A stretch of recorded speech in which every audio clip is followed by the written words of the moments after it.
Alright, for reals now. Hi everybody. Welcome back to Better Quake Than Ever.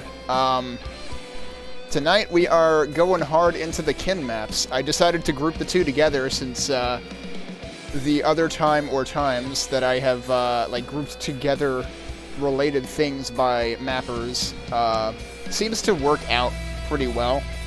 So this seems like a convenient spot to do that as well. So we've got two maps to go through tonight. We've got Bastion of the Underworld, which we're going to do first, which was released in 2004, and we've got the Marcher Fortress, which was released in 2005. What's funny is they both have nearly identical descriptions on Quadicted. Both of them are Q3 stone and metal-styled fortresses of epic scale, with a few new monsters in lots of horde combat. So, Bastion says horde combat about 300 monsters in total, and other custom gameplay additions. The Marcher Fortress says hardcore horde combat, almost 400 monsters in total, and other custom gameplay additions. Bastion says awesome map, definitely a must-have. Marcher says a most impressive Quake level. Yeah, that is a thing that I have never figured out a solution to, that one is overlapping the other, and one thing that I have not yet done with my stream overlay stuff that I want to do is, right now, the pack attack stuff is separate elements in my OBS. So, like, if I turn this off and also that, like, those are just switches on OBS. The song name is coded into my overlay. What I want to do sometime soon is also code the pack attack stuff into my overlay, and then maybe I can also take the time to consider, like, moving the song name up when in the case where they're both visible. Right now there is no such logic for that, because one of them is inside the overlay and one of them is not. But yeah, that's been a little bit of a pain in the butt for quite some time now. Yeah, it's just something that I didn't consider and haven't considered yet, and I've been dragging my butt. There's a couple of coding-related things I want to do, though, so this actually segues into a good topic. I do want to fix that thing with my overlay. I'm also thinking of actually putting together, like, a front page for, like, if you've ever seen, like, when I tweet when I go live, I tweet, like, a series of 3 links now, depending on if you want to watch on Twitch or YouTube or a combination thereof, which, actually, this is a good time for me to dump those links in chat, too, I suppose, so let me do that. Because that also has the YouTube and the combination link. I want to put together a site. I've been dragging my ass in this too long. And I also want to, in the process of doing that, put together specifically a page listing all of the Quake stuff I've done, and also I would mirror the... I had a listing of the stuff I did for 2020 Hindsight. I'll make a page for that also. It's about darn time I actually just do that and give it a dedicated spot to live. So that's something that I want to look into doing. And it'll give me an excuse to putz around with Next.js in my free time, because, like, that's something I've wanted to look into Next.js for years. At my new job, they actually do use it specifically, mostly for the routing component. But what I never realized, and this is just me living under a rock or something, what I never realized is Next.js is actually usable for static site generation. So, like, you're telling me, like, I've always been a fan of static site generators for, like, blogs and stuff, but you're telling me I could use React for my static site generation. Yeah, alright, I'm gonna try that. So I think I'm gonna try using that for this thing that I want to put together. I have no timeline on it, but this is something that I want to try doing. So yeah, fix the overlay. I should probably do that first, because that will probably be faster. But then I want to think about a site. CK editor. Oh yeah. Oh man. I'm aware of that from back when it was FCK editor, back in like 2007 or 8 or something like that. The very first full-time job I had, we used that for a couple of things, and I remember having to work around a couple of Safari issues that it had. But yeah, we used it before it became CK editor. Is it a pile of garbage? I can't speak for CK editor. FCK editor was definitely like a box of I don't know what held together with hairballs and chewing gum. I don't know if CK Editor is better than that. I will say that I have seen multiple companies making use of Slate in React.js for WYSIWYG. Well, yeah, I guess that's WYSIWYG editor type stuff. Slate kind of gives you, I don't know, I have not used Slate directly much myself, but I know it gives you like a whole bunch of different, like, you can kind of pick and choose what pieces you use. And it's modeled after, like, no distraction editors like Medium and stuff. So, I've seen quite a few things be a fan of that. Actually, the company I joined, I think, dropped in... I don't think they were using CK. I don't remember what they were using, but I think they dropped what they were using and switched to Slate.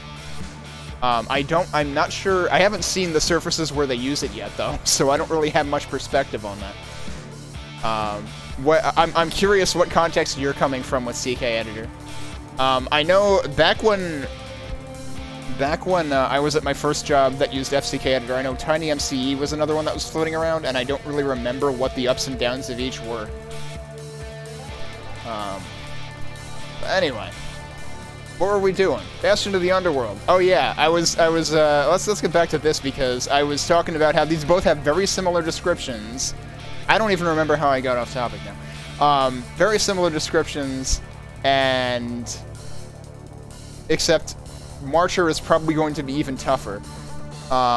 They both have the tag hordes, which, like, I should look up whether any of the other ones that I did, like, what did we do last week? We did, like, Dawn of Eternity and stuff. Like, did any of those have hordes listed on them? Because, like, I feel like I've played other maps that feel like they had hordes, and I don't know whether I'm in for something even worse. Let me see if I can search by this. No, I have not touched anything else on this list that has that tag. I have not, like, and by that I mean I have not downloaded anything even for, like, future playthroughs in Better Quake Than Never in the pack attacks. So, I guess we might be in for something. Now, I will say I have downloaded a couple of things that are listed as, like, being hard or difficult. Warpspasm probably being one of the most notable of those, and that's, I think, like 2007 or something. Actually, let me see. Yeah, it's 2007, so we'll be getting to that in a few weekends, probably. That's the one that I'm probably the most terrified of, just based on its reputation. But we'll have to see how these go. So let's pop open the README for this. Is this the Bastion README that I have? Yes, okay. Bastion of the Underworld by Ben Wooding, aka Kinn, I guess. The README actually says Ben Wooding. The plot. Plot is air-quoted. For the first time, escape from Quake's hellish realm seems to be near as you find yourself drawing close to the great outer walls of his netherworld Bastion. As you approach the borders of his domain, your presence once again draws the unwelcome attentions of his demonic hordes, who are beginning to muster and organize in ever greater numbers, as if under the command of an unseen new enemy. This is a single-player level for Quake with many custom gameplay additions. This was designed to be playable in both the standard Quake engines, meaning Wind Quake and GL Quake. So what's interesting is Marcher actually comes with, like, I guess a patched version of the Quake executables. I guess because it actually starts, like, running up against the limits. I'm going to try running both of these with Quakespasm. I believe the Marcher README might mention using, like, dark spaces and stuff, or dark places, rather. So if we have to, we can switch to that.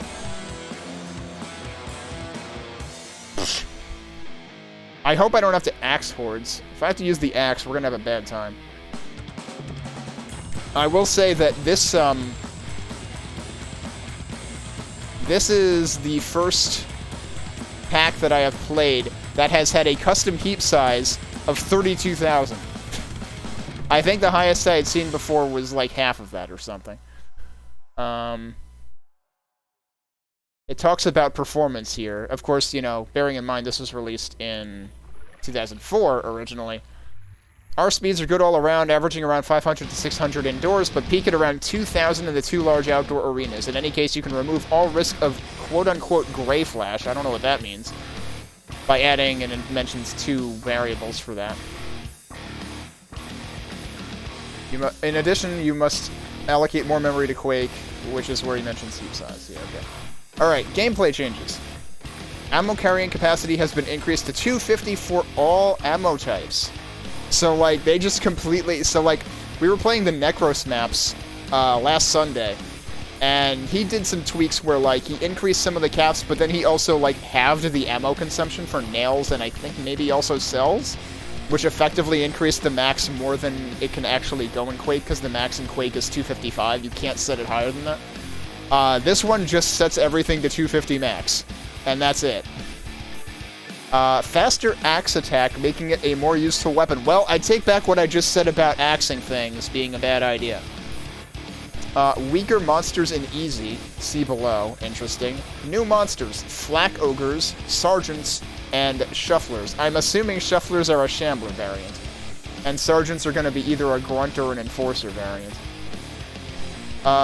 Skill levels. Skill levels in this map are not implemented as well as they could be. Because of the new way monsters are spawned, it would be difficult to manage monster counts based on skill level. For this reason, monster counts are identical in all skill levels. Oh.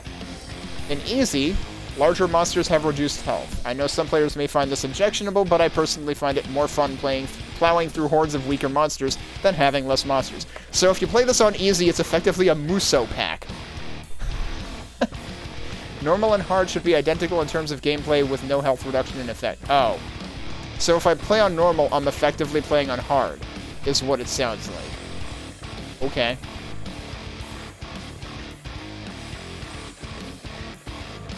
Nightmare is as usual, in other words, monsters going berserk with their attacks. So in a nutshell, you only get a choice of 3 skill levels, as normal and hard are the same. Well, I guess we're playing this on hard, because I'm still going to try playing it on normal first. If I feel the need, I will bump it down to easy, but we'll see what happens. Interesting. He documents Impulse 150 for removing global ambient sounds from the level. Use this if you find the atmospheric sounds annoying. Localized ambient sounds are not affected. So I'm pretty sure this level doesn't have a music track behind it.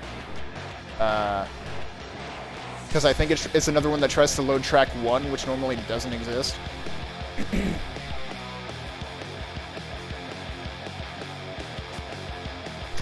What is all this? Okay, that's just more of a developer note thing, I think. Other notes. It should be noted that this map features a monster and item count in excess of what would normally be possible in Quake. To avoid reaching the max edict limit, most entities are now spawned mid-game according to player progression. Be warned though, no clipping around the map will probably not fire the correct triggers and has been known to cause a crash. Alright, well I guess I better not do that then. If you play through the level normally, you'll be fine. There's no secret exits in these, I think, so... That's really the only reason I ever go through no-clipping things. Oh, he actually has... Speaking of secrets, the next section is actually clues to secrets. I'm not going to completely spoil it for you. They're pretty straightforward as it is. But, okay, he actually has stuff there, which I'm intentionally not going to read.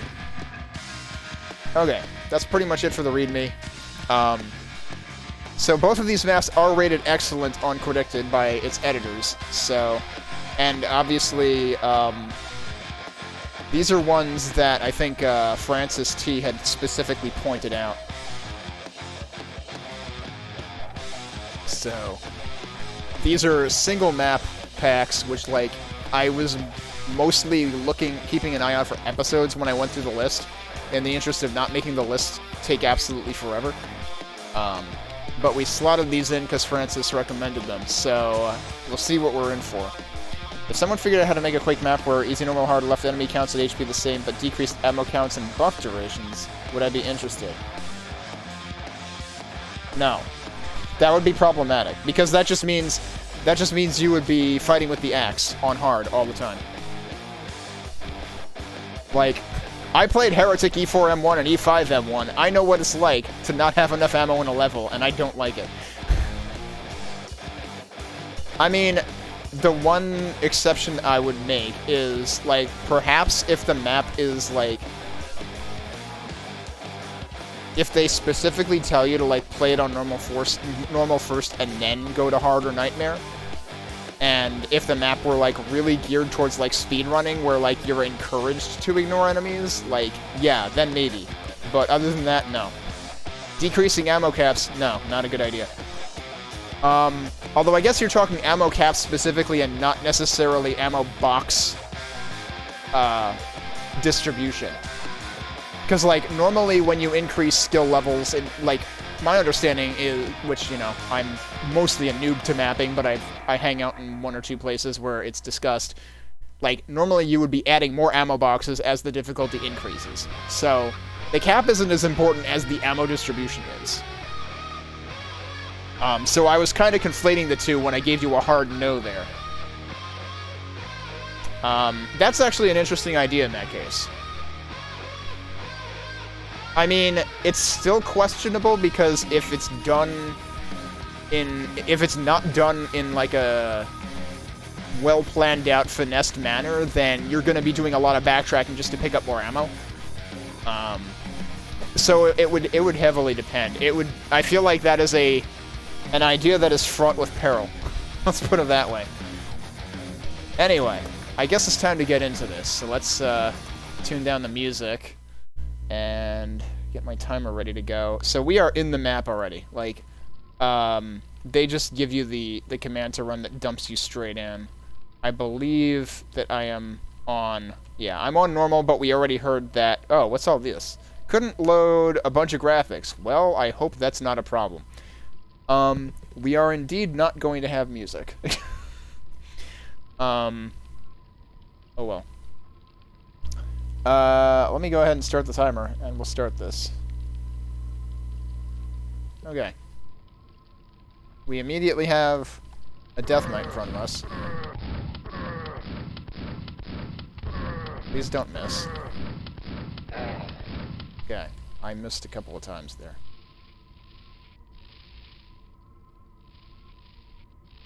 What is that noise? Oh, holy crap, they're not kidding with the axe. Jeez, that's like twice the speed or something. Okay. Opens elsewhere. I think we found our flak ogres already.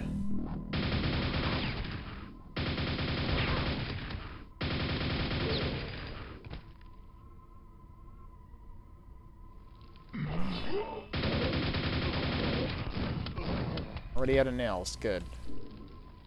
Okay, so that requires... Oh, holy crap. Okay, so that opens those bars. We already know where the gold and silver keys get used. I don't know that I want to waste my ammo on them yet.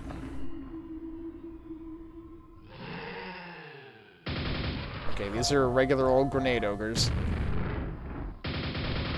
And they're perfectly synchronized.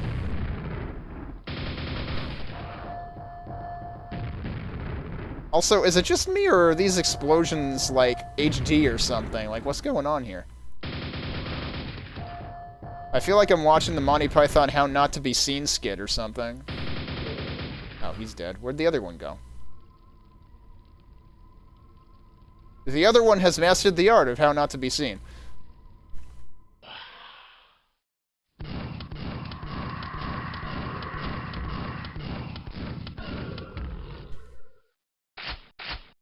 Oh wait, did he come back? He came back! Uh-oh. Okay. We're good.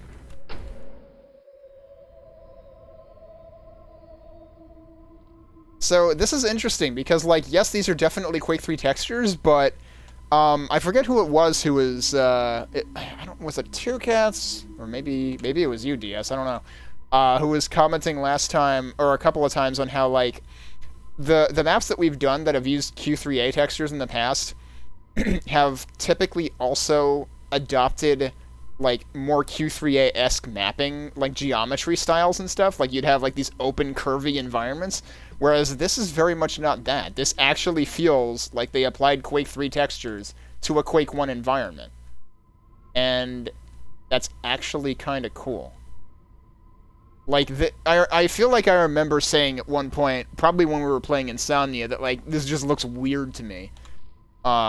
Whereas this doesn't look weird to me. This actually feels like a Quake 1 mood going on. I don't know. I'm not used to this axe. it weirds me out every time. Oh, hey, super shotgun. Oh, hey, a knight.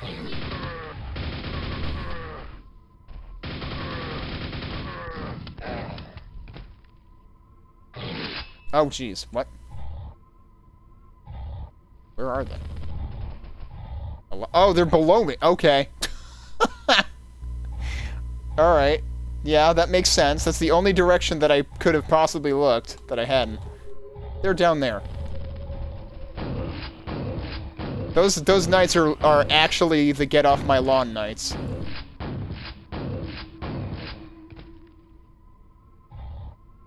Oh, hey, the silver key is down there. Okay. So it is interesting, the things that the readme said about how it, like, dynamically spawns in enemies and stuff. Super Bendy G, hello there. Welcome.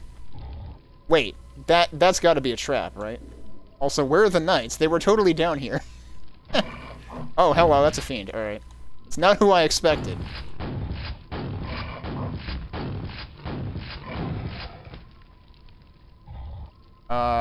So is this really not a trap? They're giving me the silver key that soon? Like, I expected... No mortal man may pass these gates.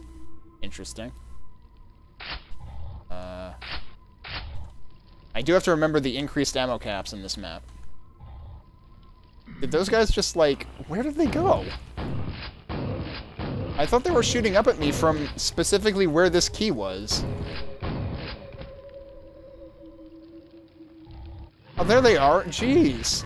This guy just decided to, you know, go on a morning jog. I don't know.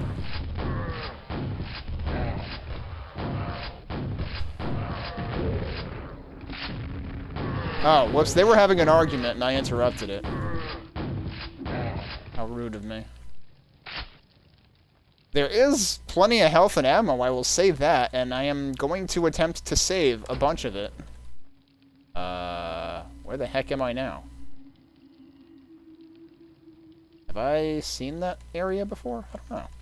Now, bear in mind, we've only accounted for, like, 1/12 of the enemies in the entire level, but we do already have one of the 2 keys.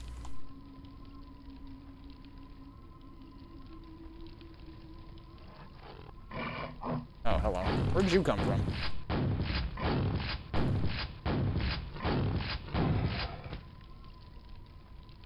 I only have 11 shells left. I should probably actually... Like, I left that ammo down here, didn't I?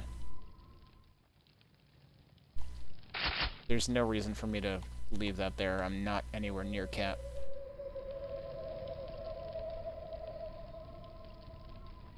So, I am fully expecting, like... We have not even seen the first shoe drop yet in this level. Also, I don't know what... Like, is there a meaning to that rune being there? I don't know.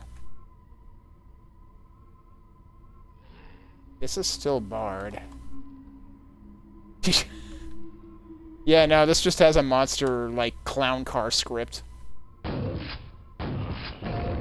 What the... Okay. That escalated quickly. Oh, well, these guys are up here now. Okay. Oh, uh-oh. Hang on. Oh, I didn't really want to pick that up, but okay. Where's the fiend?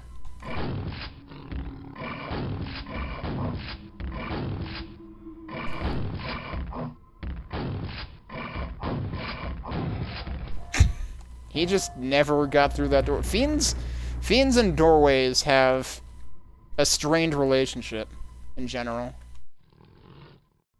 Now, where did this guy go? There you are. Whoa, jeez, I walked right into that one. Okay.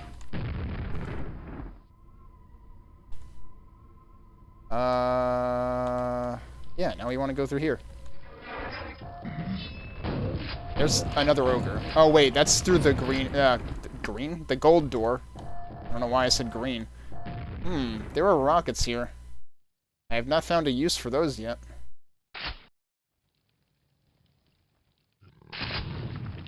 Never mind.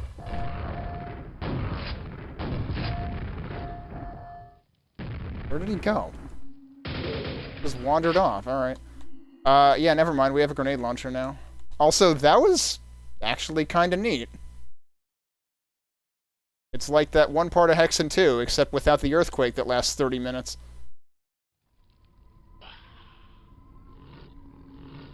We do have a bunch of nails. Oh, that's a bad doorway to be in. I heard another ogre. Oh, hello. This is a bad place to be. But I can bait him out, too. Alright, that's fine. Where are the ogre noises coming from? Possibly up there. There's nothing for me to do here yet anyway. Oh, I have one shotgun shell. I was like, why can't I pick the super shotgun again? It's because I was actually already in single shotgun territory.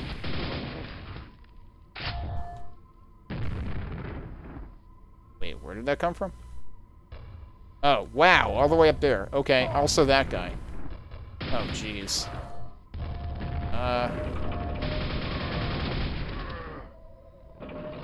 Am I safe in here? If I'm safe in here, let me take care of this guy. Okay.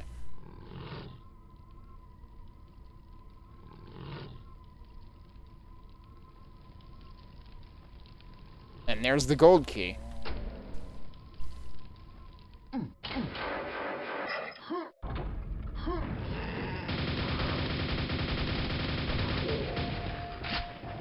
So, we've already found both keys. We've still only accounted for a little over 10% of the enemies in the entire level. This level is pulling some, serious... Oh, hello. They were not there before, but I did hear them milling about, so I don't know... This is bad.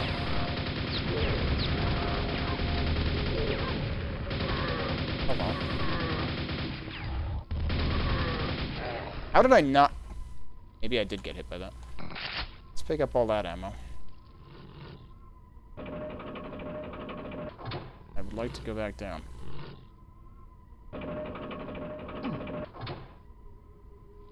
Okay, you can't go there yet.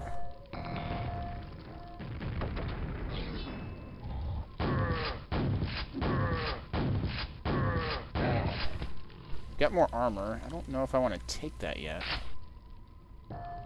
Oh, jeez, dude. Alright, fine. No window shopping. Have it your way.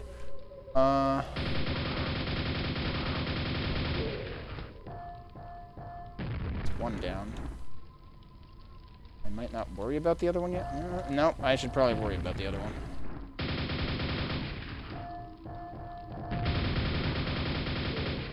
Okay. Oh. Oh, nice. He even dropped his rockets for me. Oh, I recognize that. I wonder if I can open this somehow. That's totally the beginning of the level again. I guess I'm gonna see... Nope, that is nothing. In that case, I think I'm gonna save this armor. I'm probably gonna regret doing that.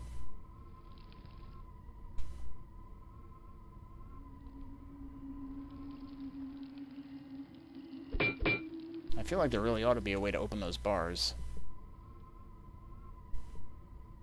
And why did they spawn more ogres in here? Like, what was that about? Oh, this... Wait. That's interesting. So those were the... Remember when I said I wasn't going to bother with the ogres behind the gold door before? I guess I should have, because those were the ones that were spamming me through these bars. So the gold key is down there. The gold door is right over there. The ways in which this map has already wrapped around itself is pretty interesting. I always appreciate maps that wrap back around themselves. It reminds you of Dr. Willie's Form Flash. I have no idea what that is. So I don't know whether that's a good thing or a bad thing. Oh, hello. Oh, God. I don't have a super nail gun or anything. It would be great if I did. I don't even have that many nails. This could be a problem.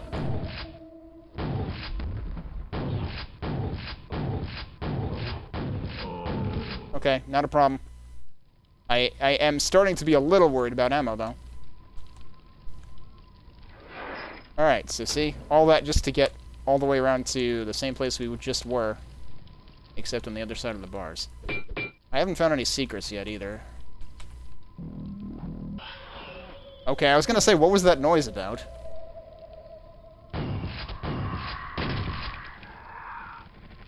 Okay. Are the other ones just, like, banging their heads on the... Yep, they are. They're below me. Yo, what kind of snipe was that? There's still another one. Those bars are still raised. Just gonna go down here.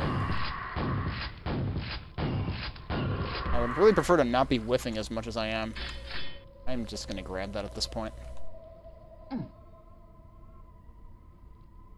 But we have to go all the way around again.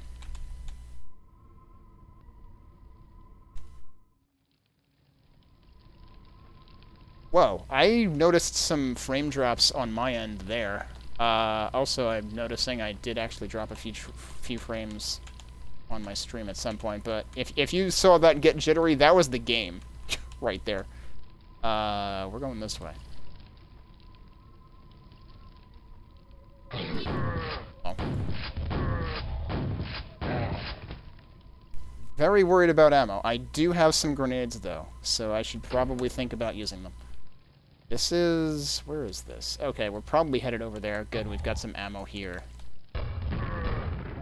No, don't dodge the grenades.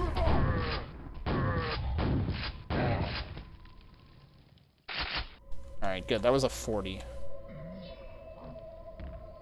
I heard fiend things.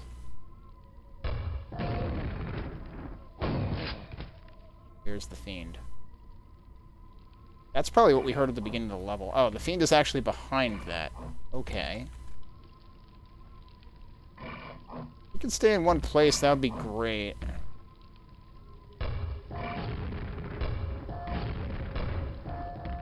Damn it. Oh, that might have glanced at him, but it didn't kill him. Oh, come on, dude. Alright, good enough.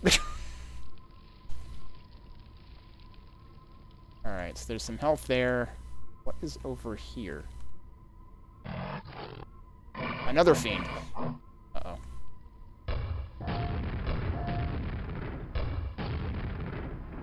You should be dead already. I hit you with 3 of them. There you go. Can I see anything through there? I can see lava. That's about it, though. That's all that was here, was ammo. Huh. Okay. Well, I guess we're going here, so...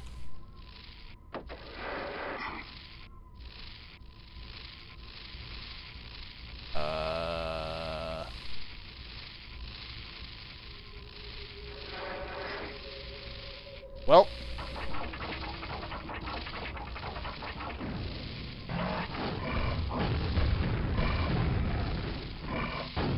I was gonna say, I thought I heard more than one of them. Alright, that actually went pretty well, considering. Oh, hello. We found ammo.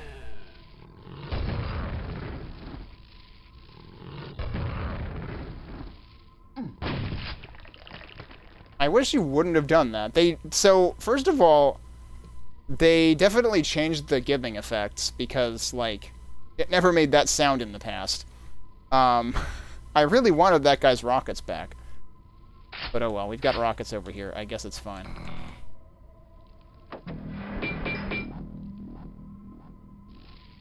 Okay, so now we can go over there. I should probably save. Well, they're dead.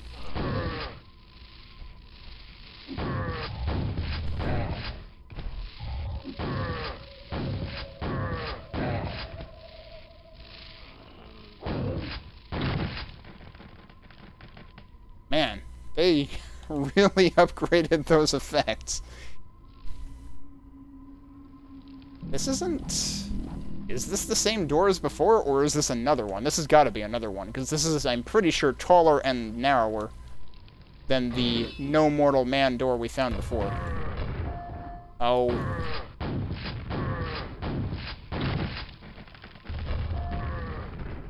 That's it. Wait for him to stop moving and do that, and then you can hit him. Okay, my ammo isn't abysmal, and there's more of it here, so that's fine. I really don't want to pick up that health. Just gonna wait for that to come back down.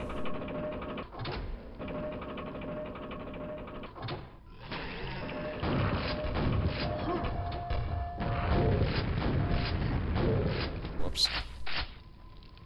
Oh, now they give us a super nail gun. So, this is overlooking where we were before. This, I believe... Yeah, this looks like probably the arena that's pictured in the screenshot on the Quadicted page for this map. So, things might get spicy right about now. Also, there's a big electric charging orb thing in the middle, so that's probably important. I'm surprised that didn't spawn crap in immediately. Oh man, yeah, this sure looks like an arena, doesn't it? Ow. Well, they're giving us mega armor. Passage to the lower chamber... The passage to the lower chambers is blocked. And meanwhile, the Knights of the Round Table have shown up.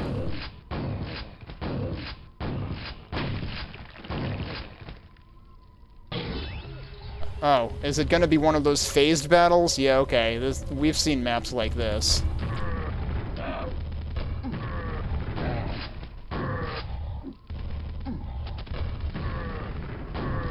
Oh, it's not gonna wait, though. Okay. Actually, I didn't mean to do that at point blank, but I have no shotgun shells again.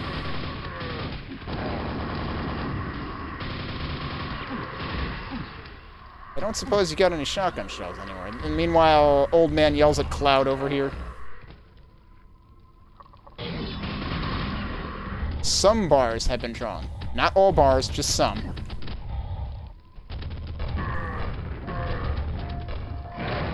Oh, geez, there's fiends. When did they show up? Who invited them? Nice. Oh, I'm getting touched up, though. I might have to redo this.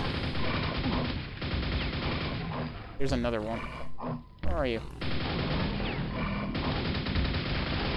Oh, so when it says some bars have been drawn... Oh dear, I'm dead. I'm out of ammo for everything except grenades. Yeah, this is a problem. Either I need to find out where they're hiding the ammo in this place, or... I don't know.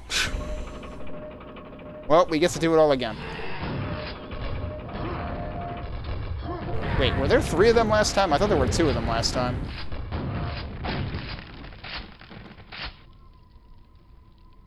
Yeah, there was a shambler in the back of that mess.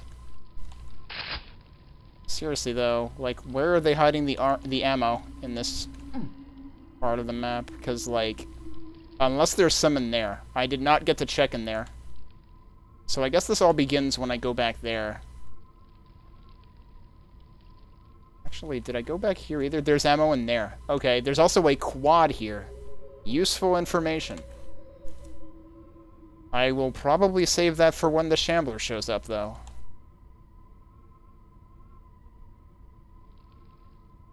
Okay, there's more to this arena than I originally thought. But yeah, that's what starts this going.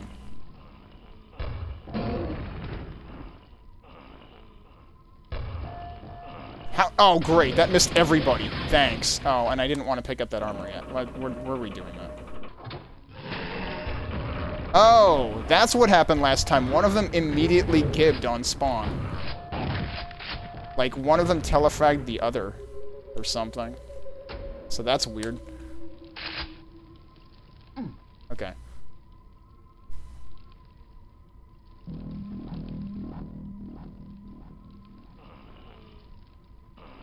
One of them is going up top. I don't know what he's thinking.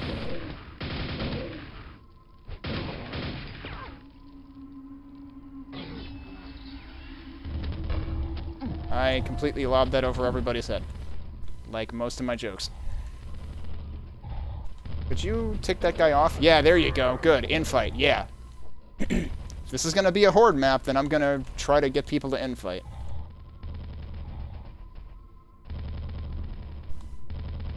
Or at the very least, clump together.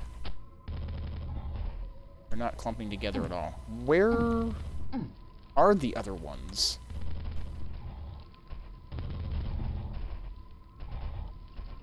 Oh, there's a couple there. So these guys won't infight, but they will hit each other. Although, that sound is new, and I don't hear pain sounds, so I wonder if they actually made them impervious to that.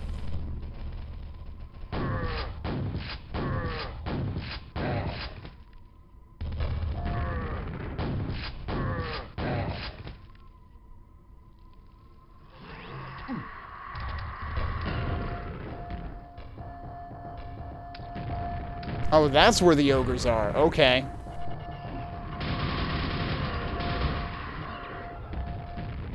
I don't really know if I want to waste ammo on them.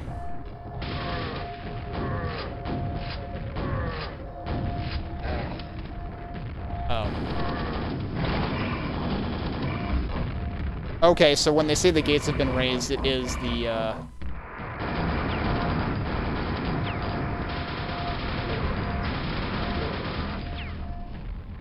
it's the ammo gates. I need nails. Okay, good. Let's get the nails. Let's also kill all that. Question is, what's left?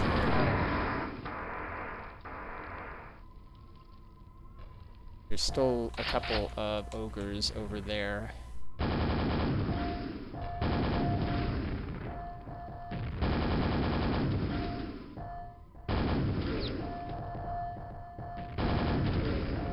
They're dead. Okay, that's interesting that it decided to pick up the middle one. Not what I would have expected. Oh, hello.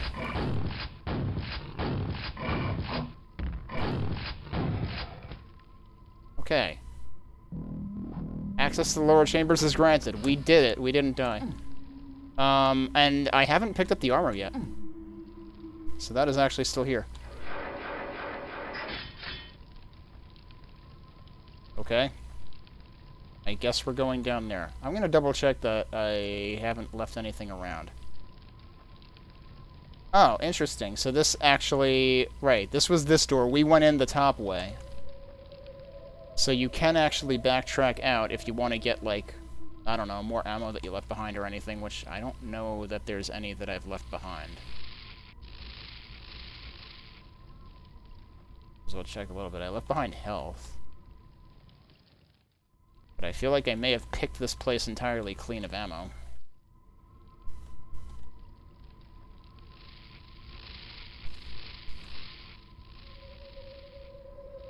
More health, no ammo. Yeah. Hey, at least we got a bunch of rockets. I don't think I double-checked up here, did I? Health. Health.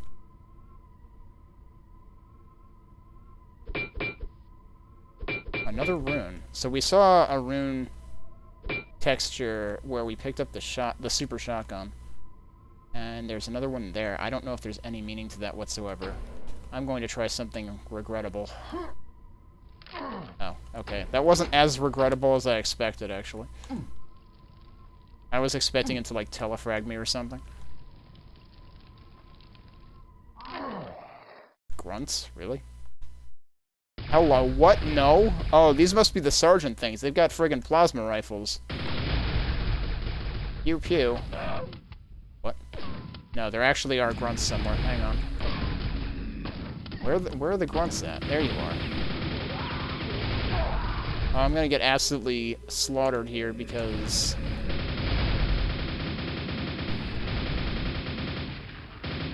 don't know how much health these guys have.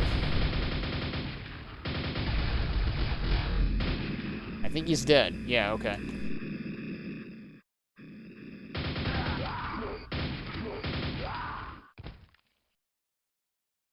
Sure, I'll take that. Yeah, that was a little messy. I've lost half my armor already.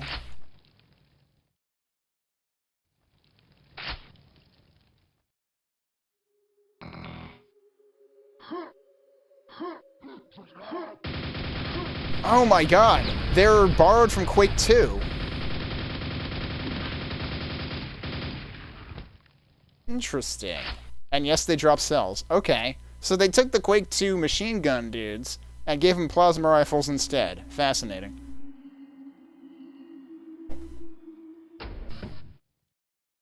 Alright, let's go and... Oh, hello.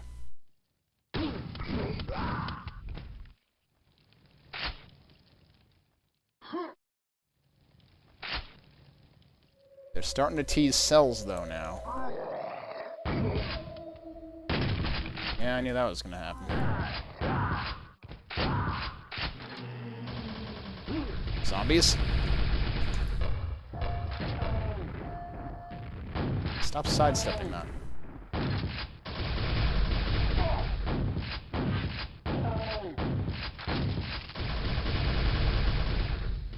They even, yeah, they even have the Quake 2 death animation where they shoot after you've killed them.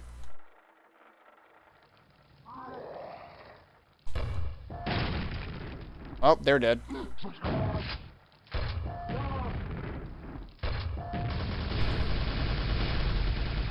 I not hit you with that? I definitely hit you with that.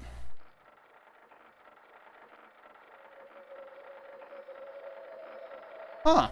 Quake 2 barrels, huh?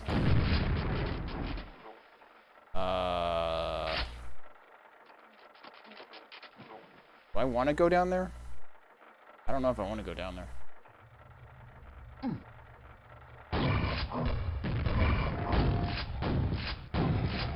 Oh, I don't want to go down there. Oh, well.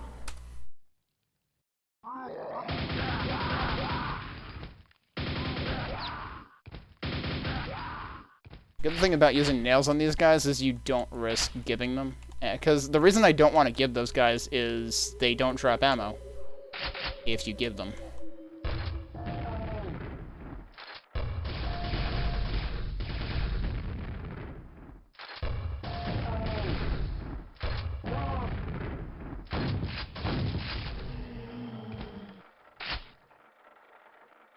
I did not go this way last time. Holy crap. That was a nail ogre, or a flak ogre. Where are you, dude?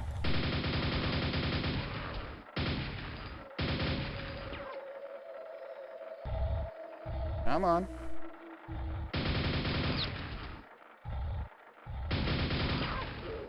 Got him. Okay. Which way do I actually want to go, though? Oh, there's another one.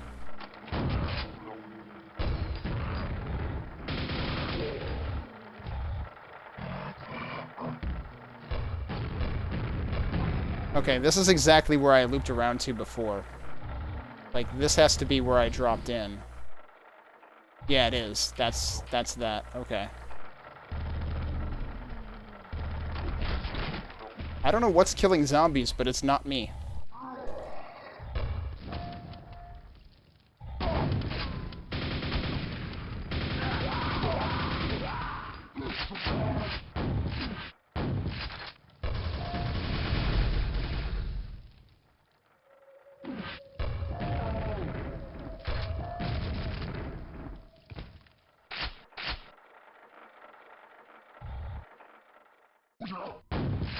That was, like, absolutely just his normal Quake 2 wake-up sound. That didn't work.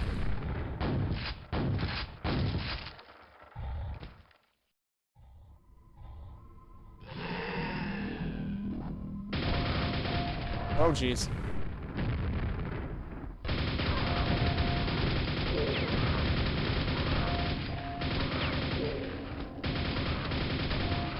There are a lot of them, and I'm out of nails now, and I probably shouldn't have done that.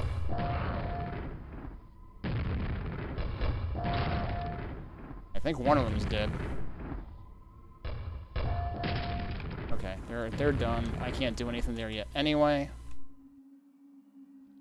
Yeah, this is really interesting, because, like, yes, this is still obviously Quake 3 textures, but the architecture feels Quake 1.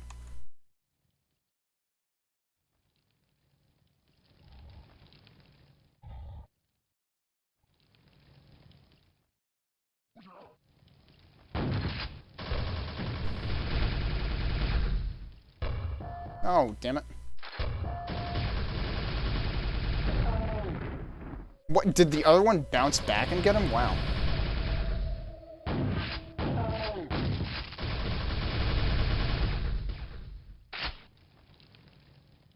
Yay, nails. And a switch. Some bars have been drawn. Those might be the ones from before, but also we've got... What exactly are these guys firing at me?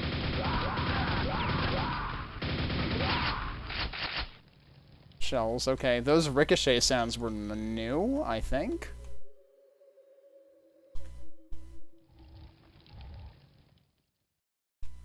Okay, well, I don't think there's anything else up here.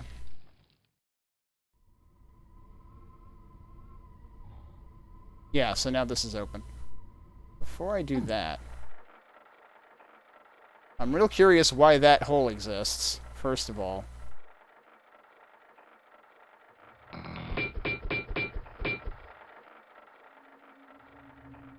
So, like, that's still very puzzling to me. Huh.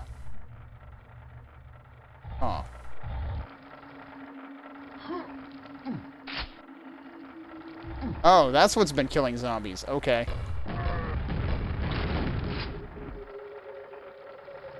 I don't know, like, does that have it does have blades on it. I get the impression you'd still be fine as long as you're on the side of it. No, I'm not sure. I'm not sure if those blades actually swing out. That was a lot of zombies. There's still a couple alive there.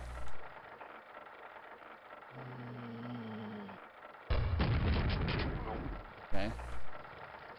I'm assuming there's supposed to be a way to stop this thing.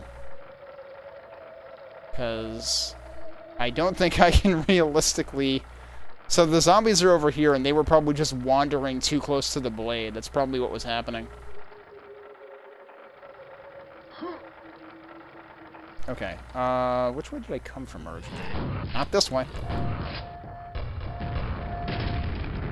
Oh.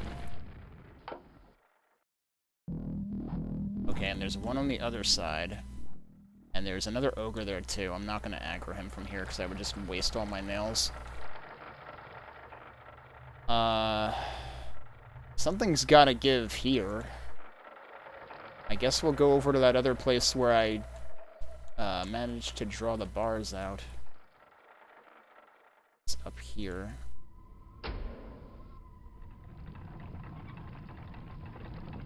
Oh, well, that's lovely. The gods are displeased with your offering. Okay, well, we'll offer something else.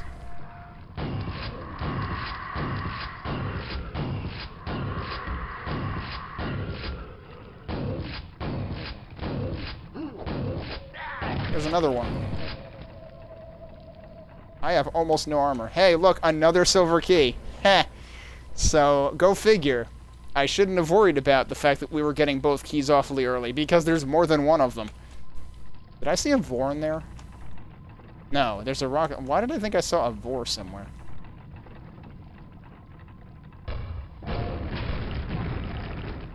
Okay, well, someone else got, unfortunately, caught in that crossfire.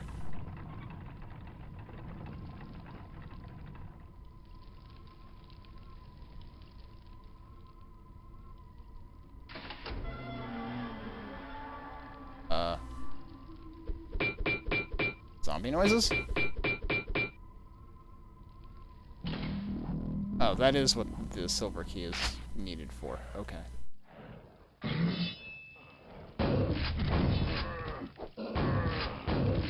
Shouldn't have woke them up. They had an argument.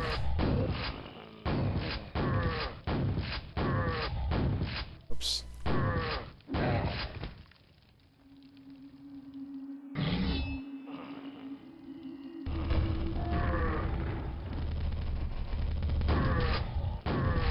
Oh, jeez.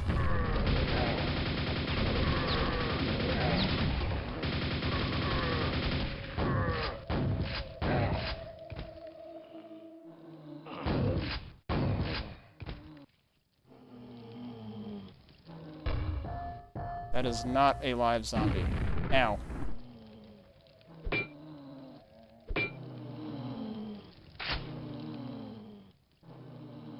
Where are the zombie noises coming from, though? In there. That's not all of them.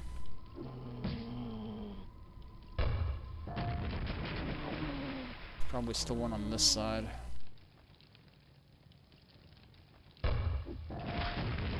Yep. Okay.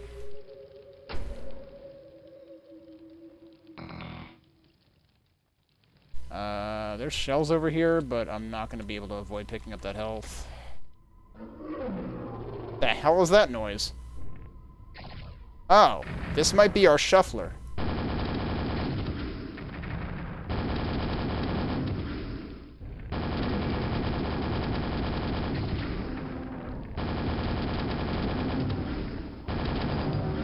Honk. Is there more than one? No. Okay. We have seen this asset used in a couple of other packs. Of course, we saw it used in Arcane Dimensions, among other things. I think there was one other that used it. I can't remember. This is a different color set. And, you know, complete with real shit eyes going on. Did I hear a fiend in here, though? And, okay, this is the room that we saw with the rocket launcher. So that's where we were.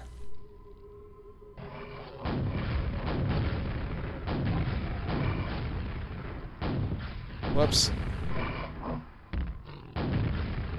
How did that miss? That's embarrassing. Oh, jeez, wait, what? Suddenly more of them. I was not expecting the Billy Mays room. Alright, well, I'll take that health now. Oops. I should probably mark that for a later outtake.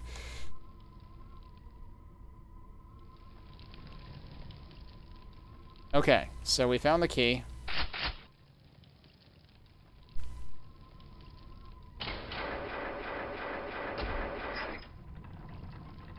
And we've also found these guys. Oops. It'd be great if I could get them to fall in the middle, but that's not gonna happen. Whoops. I think I hurt myself. Oh, jeez, and I completely missed.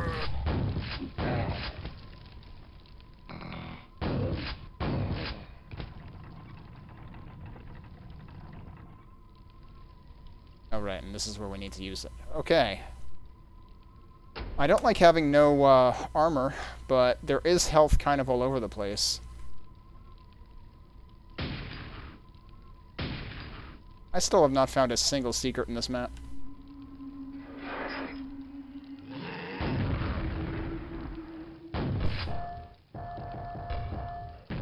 He's totally gonna kill himself. Alright. I get the impression his grenades were not hurting himself, actually. Oh, okay, this is how we get to the other one of these. Does this raise a bridge? Yep.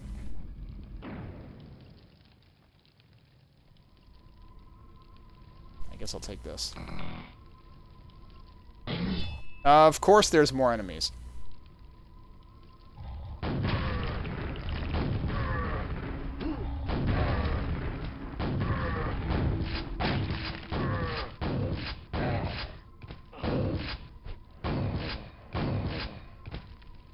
A little worried about my ammo again.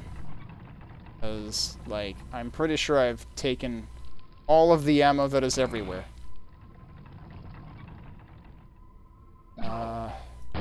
was gonna say, where am I going now? But I guess that answers my question. Ow.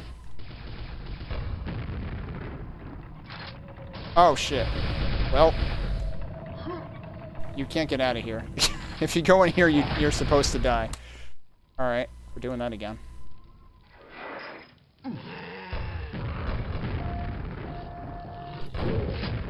Ow. It's whatever, I guess. There's health. God, there really is slow down there.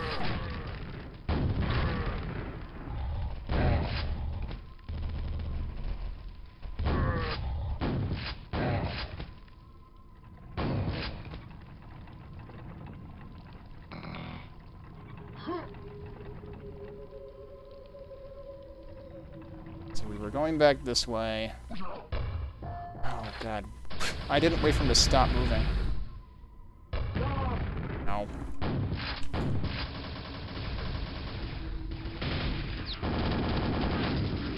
I should just do that. A non-lethal pit of death. I mean, more like a badly designed pit of death, because your choice is live there forever or just fall in the middle and die. I guess I'll take more health. I'm worried that at some point health is going to become an issue, but for now, the only... Oh, hello. The only thing I'm really worried about is ammo. Oh. These guys don't even care that they're getting shot by each other. They took out infighting of grunts. I kind of object to that. Also, that's interesting, because there were totally a bunch of grunts here originally. I still don't think there's a reason for me to go down there, but maybe there is.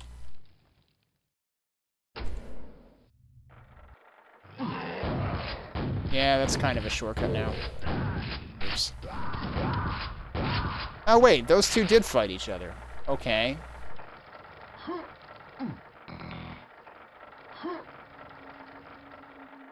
The other ones just did not give any fucks whatsoever that one was shooting the other.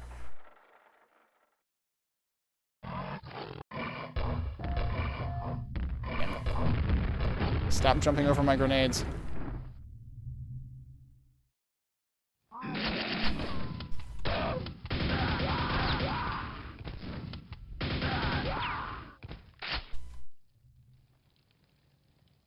Is there another one? Oh. That's a noise.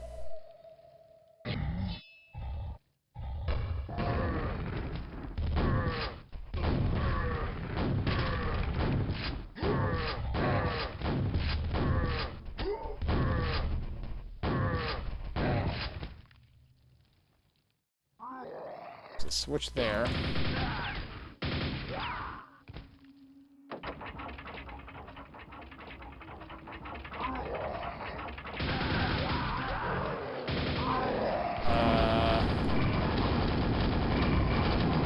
Oh, geez, they're all over the place. How did he get up there? I have no nails left. And I was not... There's no cover in there, and I was not baiting out the melee on that. So, let's try that again.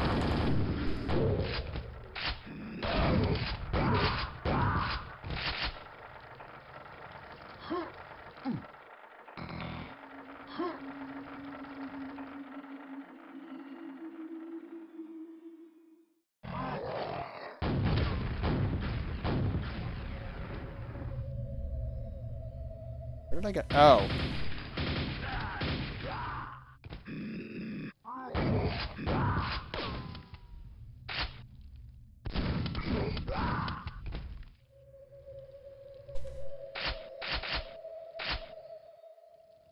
They do give you a bunch of nails there. I'll give them that.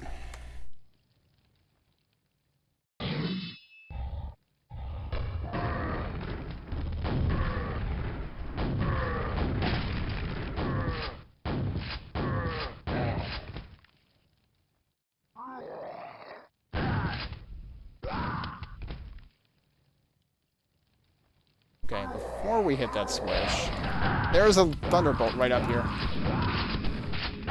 Also, 5 gazillion hit scanners, which is not great. Oh, also these guys.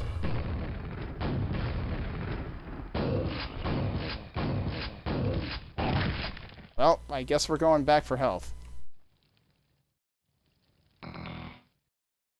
Fortunately, I've left some of that lying around.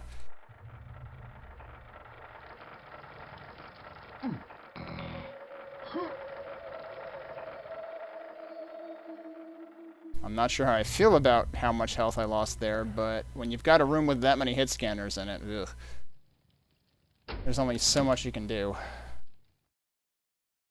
So that's barred. There's more health here. What's all this about? Oh, okay. It's just the circle of ammo, apparently. Hey, Cobra Gamer, how you doing? Well, there's more health here. I guess I'll take it. Still have not found a single darn secret in this place. And the README said they're pretty straightforward, right? And I haven't found a single one of them. I'm doing okay. 3 weeks into the new job, still kind of feeling it out. Feel pretty good about, like, being able to get stuff done there. People seem to value my opinion, stuff like that. Like, I've been able to contribute, but definitely remains to be seen exactly, like, what the pace of things is. Okay. This is where all hell breaks loose.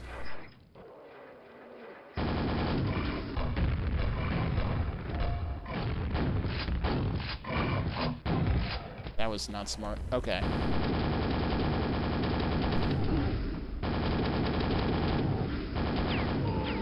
Okay, that time I didn't run out of nails at all because I had a bunch more ammo. Weren't there more fiends than that? Hey, armor. I thought there were more fiends than that last time, because there were fiends, like, out here or something. It was weird.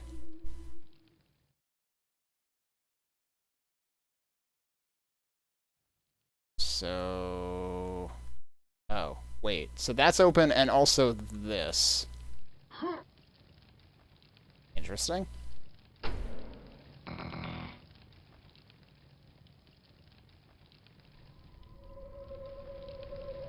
Have I been here? This is where the first silver key was.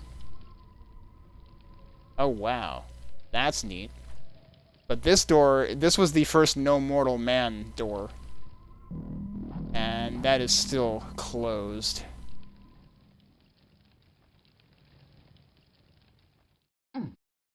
So I guess we're going this way.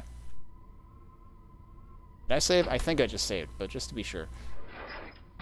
Oh, well, okay then. Can I just come out here and not shoot myself in the face? Cool, thanks. Uh-oh, I heard a shambler.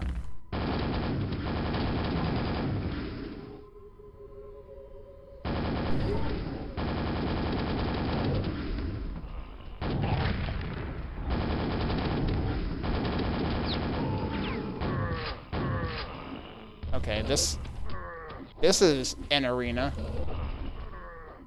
Are they... They're... Alright, everybody's kung fu fighting. Oh, it's another one of these. So, this is interesting, actually, because, like, I don't know. The aesthetic of this thing reminds me a little bit of Doom 2016's Gore Nests, and these seem to be the arenas where you end up fighting wave upon wave of enemy. Of course, this came out, like, what, 12 years earlier than Doom 2016 did, so... Interesting parallel to be drawn there.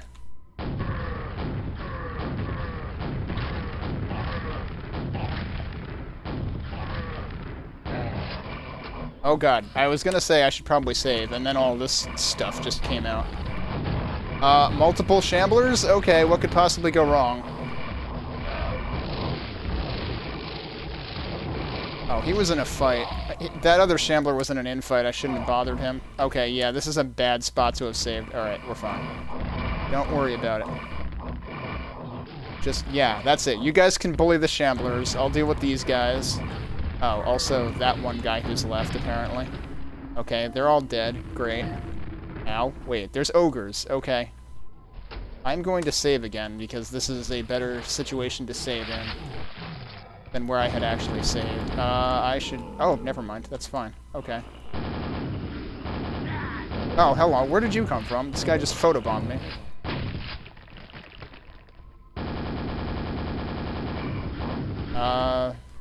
What? Oh, okay. You can have fun then. That's fine.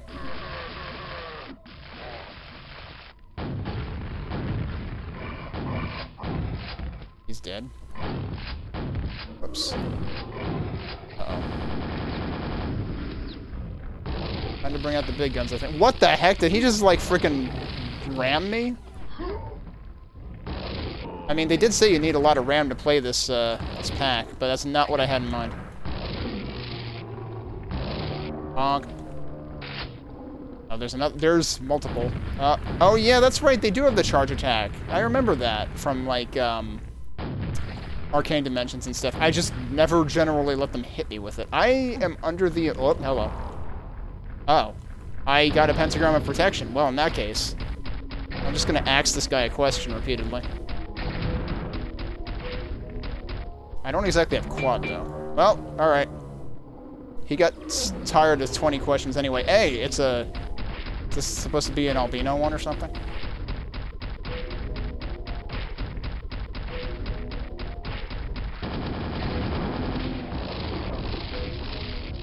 Oh, jeez.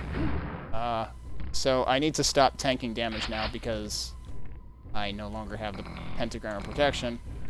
He went down there, didn't he?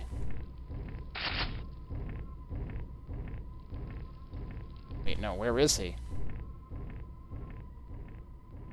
Oh, he is down there. Okay.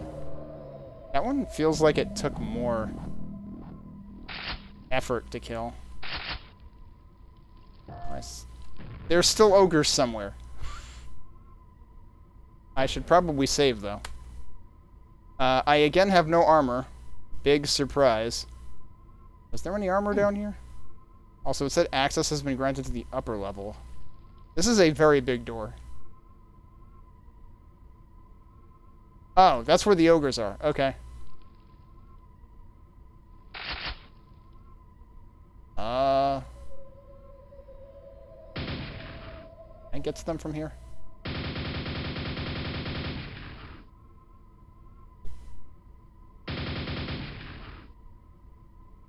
That one might be dead. Can't even hear them from here. That's how far away I am. So, judging by the enemy count, we're about 5/6 of the way through this map now. There should be another ogre up here.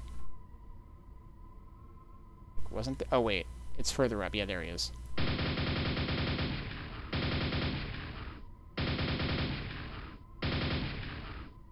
He's dead. Okay. We have full nails, which is nice. That's where we started out. So it said the... What did it say? That the upper level? Yeah, the upper level access is granted. I wonder if that's the other No Mortal Man May Pass gate that I, that really the first one that I saw in this entire map. That we can, that we saw that passage connect back to. I kind of wish there was armor here somewhere. Last time we had a big arena like that, there was armor. I don't see any this time. And I'm still 0 for 5 on secrets. I guess I actually do have to go back the way I came then, don't I? So this arena feels slightly more, like, legitimately Quake 3-esque. Because it's much larger, open, curved. But for the most part, a lot of the geometry in this level has still been, like, more Quake 1 style, you know, with more sharp angles and stuff. Alright, before I go anywhere, I should probably save, because they've probably littered enemies about the place. So I should just have to go up here. Yep, surprise!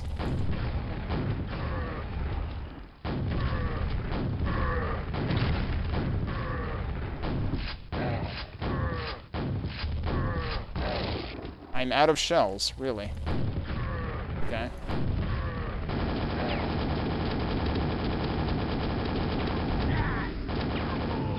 fighting a shambler around a rounded corner is not the greatest.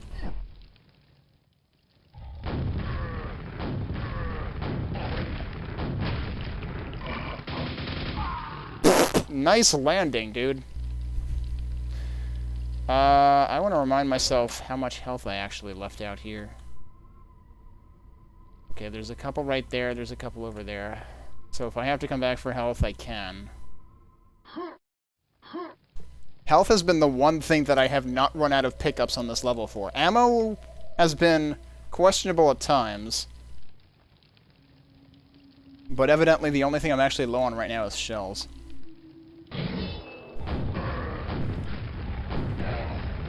Oh, nice. Got both of them. But yeah, I generally should not be afraid of using rockets right now. Whoops. Okay, got him.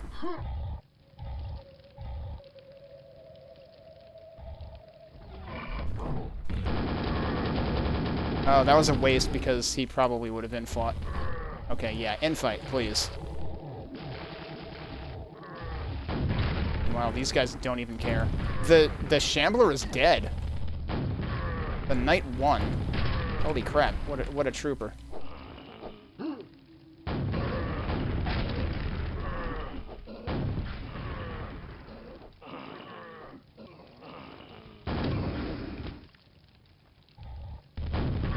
I'm trying to budget, like, which weapon I use when. Whoops. Was that? I remember carrying a health pack in HL2 when you still went at risk of being left behind.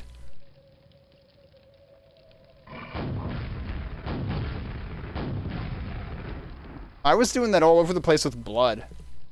Like, I would always be, like, carrying a med pack forward, and then I would find another one and be like, oh, well. Because, like, I mean, blood was save and reload city because it was just hit scanners everywhere, and blood's hit scanners are a real pain in the rear. Okay, so yeah, this door is open now. This door was not open before. Hey, we got a new ogre over there. We actually saw that guy spawn in.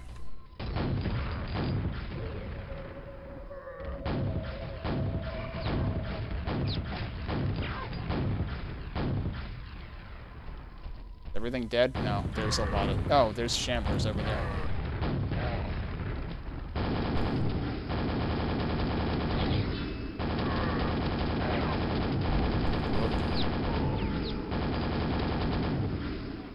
Yep, this is gonna be a problem. Okay. I'm almost out of nails now. Don't like that. Are there any nails over here? There are. Hello, there's also a fiend. Okay. Good grief. My favorite thing, though, is when shamblers are, like, wandering around... Oh, hello. When shamblers are wandering around and they're kind of doing, like, the John Travolta in the empty room thing of, like... That's seriously what they look like to me when they're wandering around. Hello! Whoa! He tried. He really did try. But he's down there now. But, wow.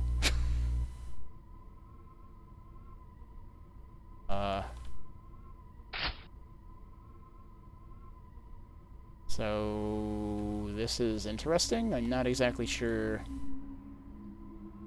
Like, is there a point to being out here? Besides dunking that guy, obviously. Okay. I'm just gonna take the health. Heck with it. There's that noise again.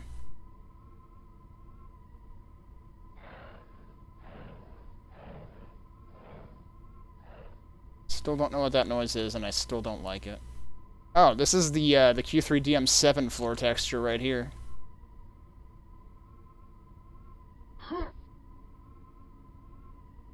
I feel like I should try shooting things around here.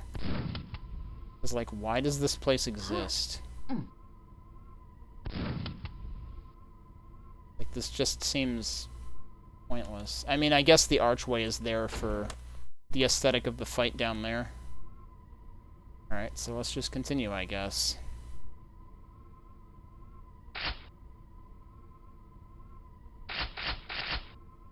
They sure are giving me a lot of ammo right now. I don't have armor, though. But you have to figure that the remaining, what, 16 enemies are going to come at me right now. You may pass through the main gate. That must be the big one. Which is right below here, I think. Still looks closed to me. What? Why is there a health pack down there? Is the other side like that, too? No, the other side is not like that. Can I jump over here? Yeah. I can't really jump anywhere else from there.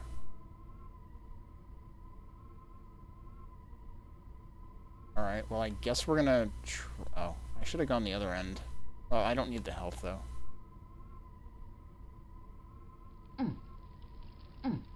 So... Open sesame? Hello! It's the other 16 enemies, like I told you.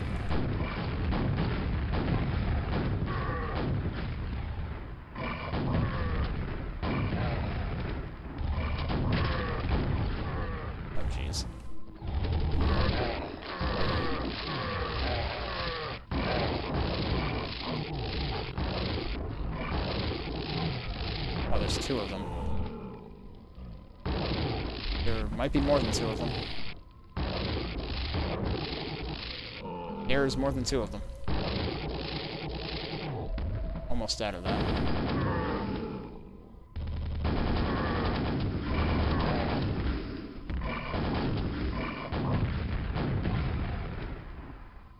There's 1 enemy left. It's probably going to be one of the honkers.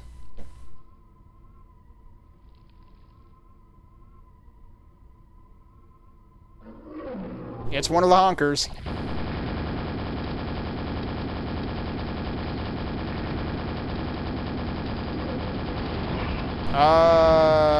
There's more than 303 enemies. Surprise! It's interesting that none of the other warp-ins affected the max enemy count, but that one did. Ow. I'm gonna kill myself. Nothing else is going to. I'm out of nails. I'm out of nails and cells. I don't know if these guys have reduced... Hello. Oh, jeez. Ow. Like, I don't know if these guys take reduced damage to explosions the way that shamblers do. Did I hear another one?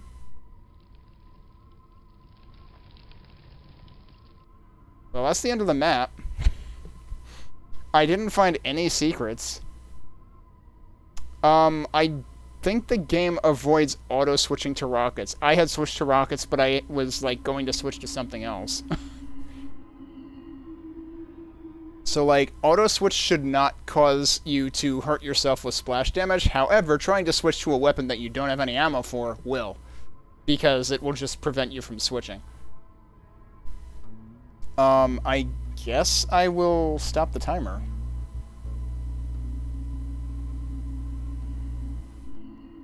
I guess we did it.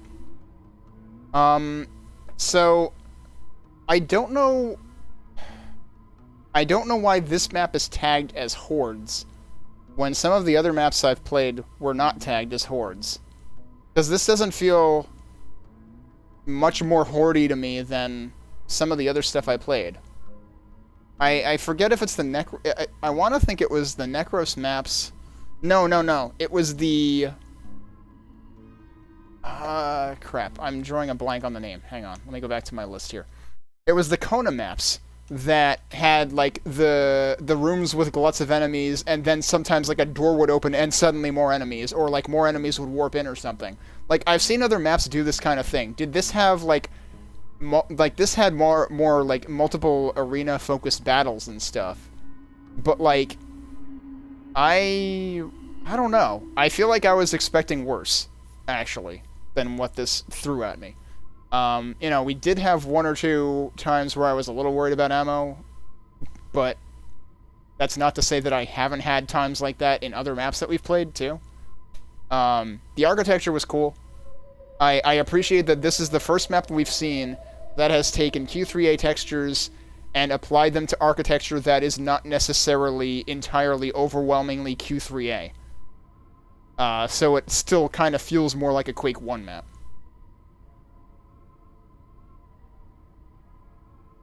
Yeah, and like we read in the README, the enemy count is the same on all difficulty levels, so I can definitely see where, like, enemies being squishier on easy would definitely help alleviate the ammo situation. Because, like I said multiple times, I was picking up, like, every ammo pack on the level. Health packs, once in a while I didn't need them. Towards the end of the level I did. I'm still surprised that there was no armor at the end. Let's go to the README since it had hints on the secrets. One of the secrets was listed as grunts and explo boxes don't mix, which my immediate thought is that place with that hole that you can fall down, because that had 2 barrels in front of it. And there were grunts there, but nothing happened when I blew up the barrels or anything. Oh my god. There is a secret that the hint is, can you dodge the Gibbs spinner? I didn't want to go down there. So one of the secrets is there. Secret 3 is listed as Remember Gloom Keep. I don't remember if that's the map that has, like, the elevator that crushes enemies. Gloom Keep might be a different map than that. Secret 4, sharpshooting should short shrift the shuffler. Okay. Secret 5, the end may be near, but a quad is nearer. You're telling me we could have made this easier.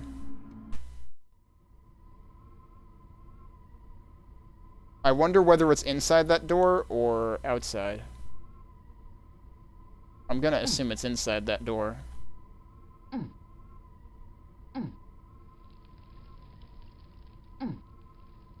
Oh, I didn't save... Oh, I thought I saved right where I could open this door, but I apparently saved before that point? Actually, that's just the switch over here. That's fine.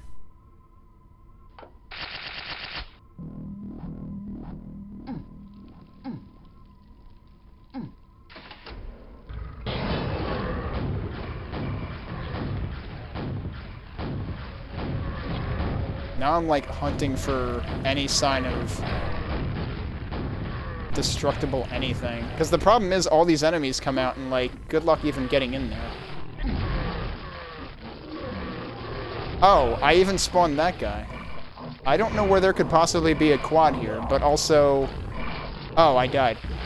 I was gonna say, could I just leave? But I got... Wait. I'm not a... Okay, first of all... That's just funny. But... Did I... I'm assuming an enemy killed me. Wait, I keep forgetting to go over here first. I really can't believe that I didn't find any of the secrets, though. Oh, what's over there? What's all this? Hello. There's your quad. That's where it is.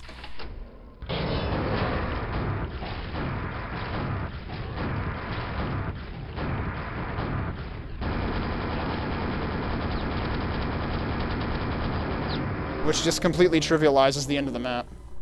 Also, this time 3 extra fiends didn't spawn. Remember how we ended up with 306? That didn't happen this time. And also the I'm assuming the Minotaur type things are the shufflers then, I'm not sure.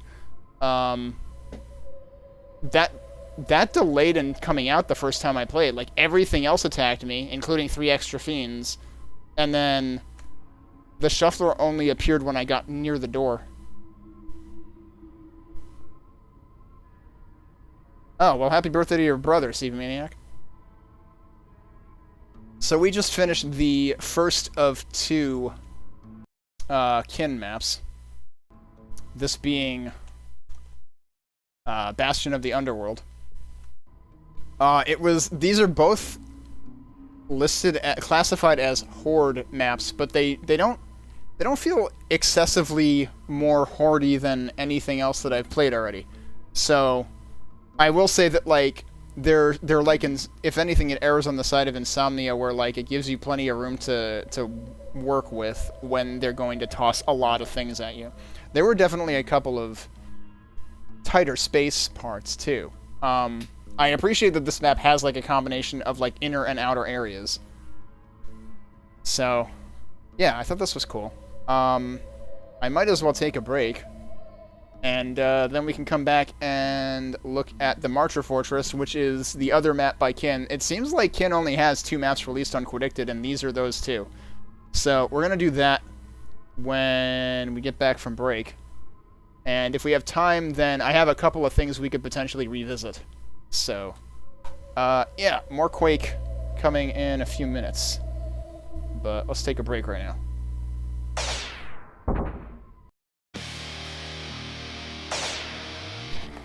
Okay, we're back. We're ready to go into the second Kinn map, so let me actually load that up right now. So we just finished... Oh crap, where am I gonna go? We just finished Bastion of the Underworld. And we are going to be going into the Marcher Fortress. Let's see. Oh, that's interesting. Did the other one say anything? The other one didn't... Oh no, it did say. They both of these maps say co-op and deathmatch are not supported. So that's interesting. I didn't even pay attention to that before. And actually, before I read the Marcher Fortress's README, we should read user reviews for the Bastion of the Underworld, because I totally skipped that before. I already gave my thoughts on it earlier, and I don't really, like, my biggest thought is, like, I don't know what the horde tag really means, because I feel like I've played other packs that have been kind of like this, maybe not quite as focused on arena combat, but, well, I mean, some of them were. So, like, I don't really get how this gets the hordes tag when nothing else did. But let's see what we've got. Incredible map. Horde combat reminded me of Doom or even Serious Sam. Only complaint is no difficulty settings.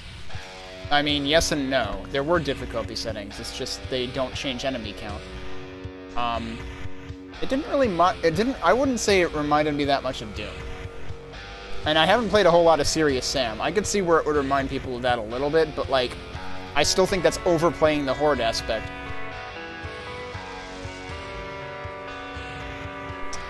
Good architecture. Wow, this person has a hot take.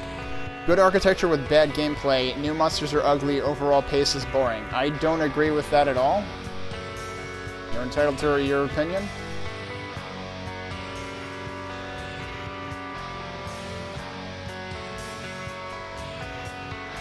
A very good map indeed. The layout is nice and the combat is enjoyable. Difficulty varies a lot. I only see 2 big drawbacks. The lack of a feeling of wholeness in the open areas that seem like separate plain boxes, and horde combat in open areas where there's too much room to move and you can remain unscathed most of the time. Those 2 have been solved nicely in Kinn Marcher. Oh, well. Remember that thing I said about appreciating open areas? Welp. I guess we're not going to have that anymore in the second map. Maybe I'm glad I left the reviews till when we came back ready to go into the second map then. I am realizing that I need to go and write down the time that I got here. So let me do that real quick. Oh. Oh,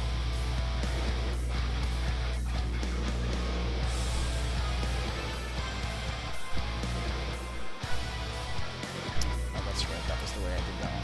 I actually need another page already. I really should work on a... this is another reason I should work on a site, because, like, the way I've been writing these times right now is, first of all, not available publicly, because I never linked to it anywhere. And 2, it's just unwieldy. So it's long overdue that I create a site to write all this stuff down. And I guess I could even put blurbs about stuff there too, although I'd have to actually, like, go back and see what I said about things, because I'm not going to remember all of it. So this one took 106.42. I'm going to need to create a new page for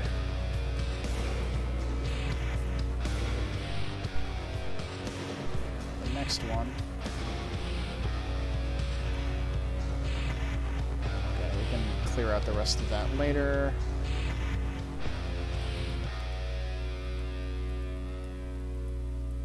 Just put that in. Alright, let's get this back. What? Creative design 2, what the critics say they want? Let's see what other reviews we have here first. A sensational mapping achievement which I wouldn't have thought its author would even be able to surpass. Then along came the Marcher Fortress, which is even better. Still, this is a very solid 5. If we were marking in percentages, it would be up in the mid to high 90s. The architecture is brilliant, and were that the only relevant element, I could easily give this a 5. But sadly, like AAS above, which was the other hot take that I mentioned, I also found the gameplay boring. It felt very much like kill all monsters in room 1, move to room 2, kill all monsters, move to room 3, etc. Interesting that they say that, because yes, I have very much had that exact critique about other packs, such as Covenant of Ebony, and a lot of the Kona packs, which I did mention that, like, I did back-reference Kona in the fact that, like, Kona added to the whole, like, you know, just arenas full of enemies thing, where it would where Kona would also, like, warp in more enemies when you thought you were done, or open a door that lets in more enemies, and this map does those things. I feel like this map does those things in a way that feels less like beating you over the head with it, and just like, okay, this is just... I mean, like, they're not wrong to bring that up. This map is essentially pretty linear in that regard, but it, I don't know, for some reason it felt less blatantly, you know, it felt less blatantly that way than, for example, Covenant of Ebony and Kona's stuff that I played. So, yeah, I can definitely see that gripe, but I don't know why I feel like it's less bad in this, for lack of a better word. But, yeah, it's interesting that they bring that up. One could argue that that is essentially what one does in every FPS, but here it felt particularly stilted and artificial. Yeah, see, I still disagree. I feel like there are other things I have played before this, earlier in the chronology of Quake pack history, that were much worse than this was about it. There were some nice moments, though, like the sacrifice to the gods and the fiend trap, but not enough to redeem the entire experience. In addition to that, some of the monsters felt very out of place, and in particular the repurposed Quake 2 Enforcer, along with Quake 2's radioactive barrels in a medieval fort. I completely agree with this. Like, I thought it was interesting that they decided to reuse that asset for that enemy, but why? It does feel weird. I mean, I probably would have been more weirded out by that if I hadn't played Insomnia already, because Insomnia had a mix of Quake 2 textures in the earlier maps and Quake 3 textures in the later one. So, maybe that's why I wasn't surprised to see a Quake 2 asset, but yeah. Come to think of it, like, especially given what I said about, like, the architecture and stuff, like, yeah, that doesn't fit. So, this person's bringing up some good points. Let's see what else. Also, the base enemies in general, meaning the grunts. Yeah, there was that one room with a gazillion hit scanner grunts, and that was rough. And I don't know why they decided to do that. The large bluish monsters looked very amateurish in comparison to the beautiful setting. Bluish monsters? Is he talking about the shufflers? I guess, like, I'm already used to having seen shufflers in other Quake packs, so I didn't think about it, really. Overall, as lovely as the architecture is, everything else just seems rather rough and unfinished, like a partially successful trial run before the masterpiece that is the Marcher Fortress. Everybody is saying Marcher Fortress is better. But but that one person also said that it is less wide open, so it may be rough. I can see. Oh, Mike Taylor. So Mike Taylor was the one who said a sensational mapping achievement, and it would be high 90s if rated out of 100. And I guess he's responding to the I can't think of a nickname, which is the one I just read, saying, I can see how you might downgrade it from 5 to 4 for those reasons, but really a 3, 60%, halfway up the 1 to 5 scale? Wow. And they came back again and said, perhaps you're right, I can certainly see why you thought a 3 is too harsh. For what it's worth, I was wavering between a 3 and a 4. I would not necessarily consider a 3 the equivalent of 60%, though. The downside of a 1 to 5 scale is that one cannot be as precise as with percentages.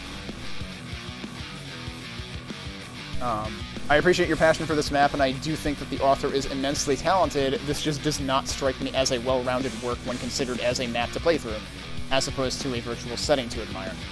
Fortunately, too, my rating is just one among many and won't change the fact that many others like you regard this map very highly. Let's see what else people say here. Take into account the rating in this website isn't done like that with percentages, blah blah blah. Oh yeah, this person is also like adding legitimacy to the fact that a 3 doesn't mean 60%.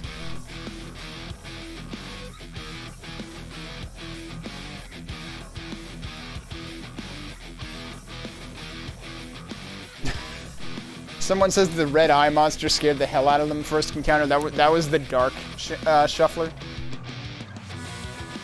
Very nice map. I found quite interesting the mix between modern-like enemies like soldiers and medieval ones. See, that's exactly what someone else critiqued, and I can't blame them for critiquing that. And this person also complained about the Minotaurs. I think that, I mean, like, I can, yeah.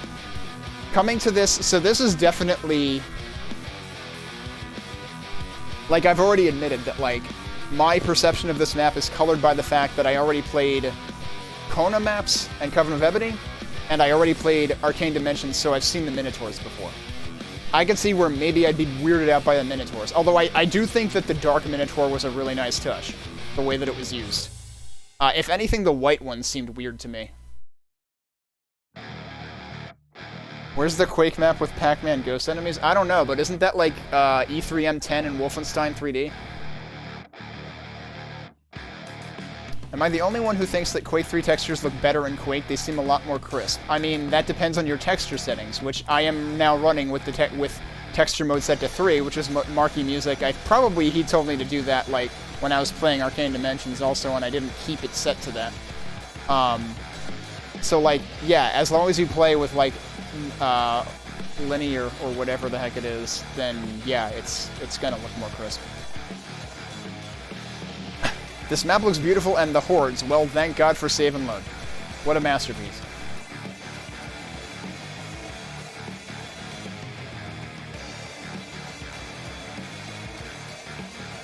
One of those rare examples of the Quake level climax that is sheer joy to play rather than a grind to get through. Interesting that he says that. That was another Mike Taylor comment. And someone was asking about how to get to the last secret, and Mike Taylor said he just does a rocket jump, which that's the only way I could see doing it.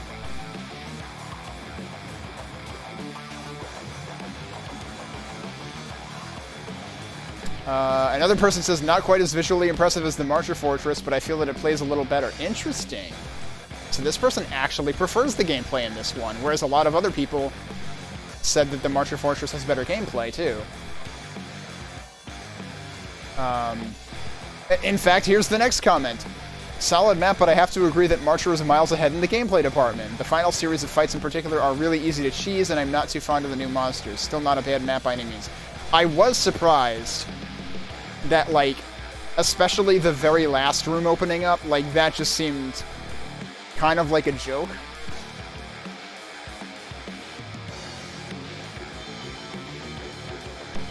I was wondering about that with that switch, but you would have had to, like, jump onto the switch as it was lowering, because once it's down, you're not going to be able to get there.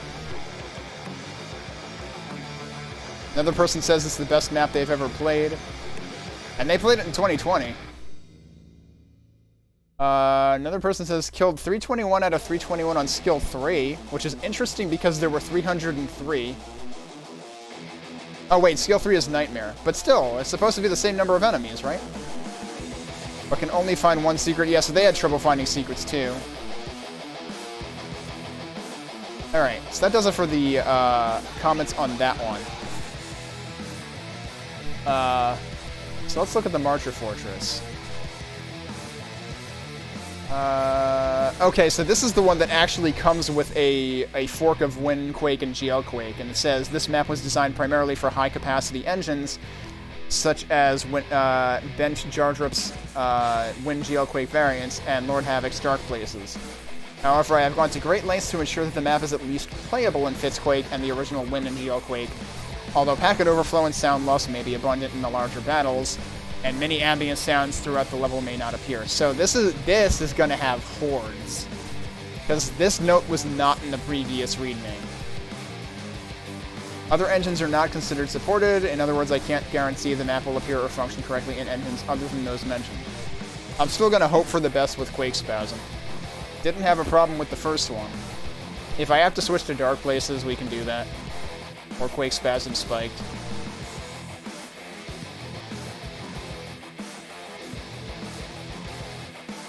The story. The story does not have air quotes here. The plot had air quotes in the previous map. After narrowly escaping the great Bastion of the Underworld, you find yourself wandering for days in the desolate uplands of the Marcher Vale, a seemingly endless vista of mountainous rock and labyrinthine caves.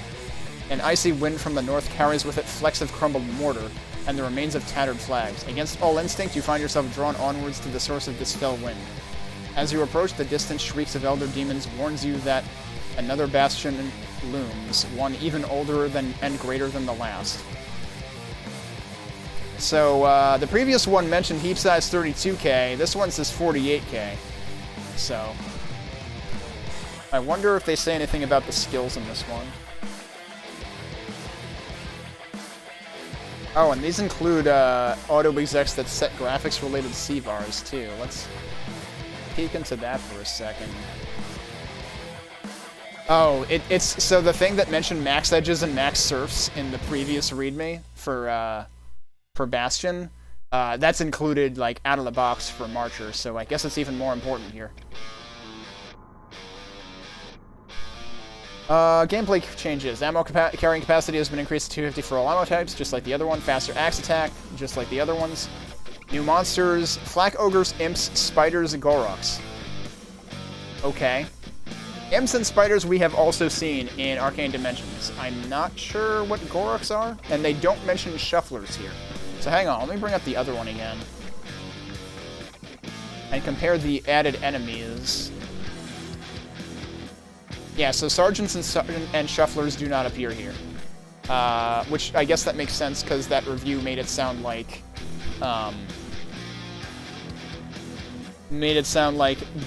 Sergeants would not appear in this. Oh, they've got a couple more impulses documented here. Interesting. There's a thing called entity grouping that allows you to be more efficient with edicts, basically.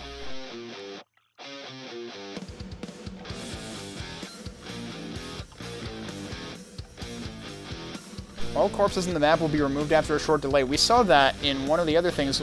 I want to think it was one of the things that one of the Necros maps, or all of the Necros maps.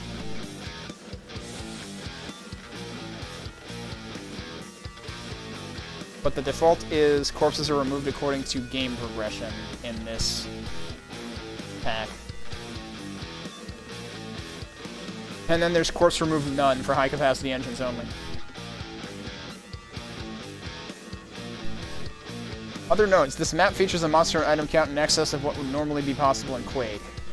To avoid reaching the max edict limit, most entities are now spawned mid-game according to player progression. This is the same note that was in the other one, I think. So yeah, the same note about no clipping.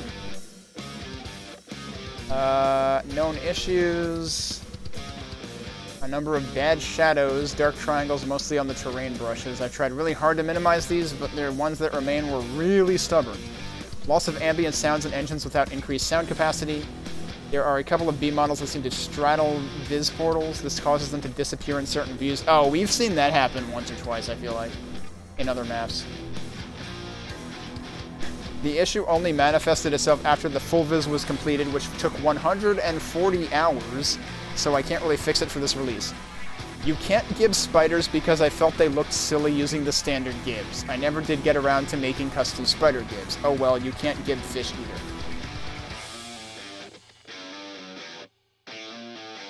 Oh hey, Cal gets a shout out for encouragement, beta testing, and awesome textures. Necros gets a shout out for sound support.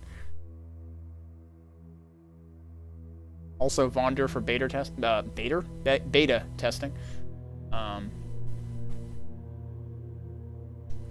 Okay, let's get into this. Let's stop this music.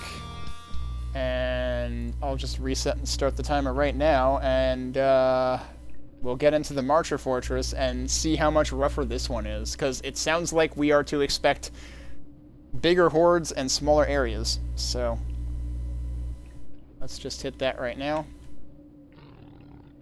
Still says 302, about the same number of enemies. Really? Wait.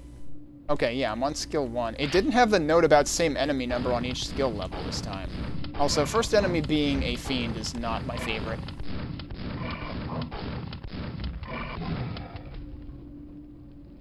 Like, please give ammo. It gave me nails. I don't have a nail gun yet. Also, we've got 4 secrets in this one. Okay, good. There's shells.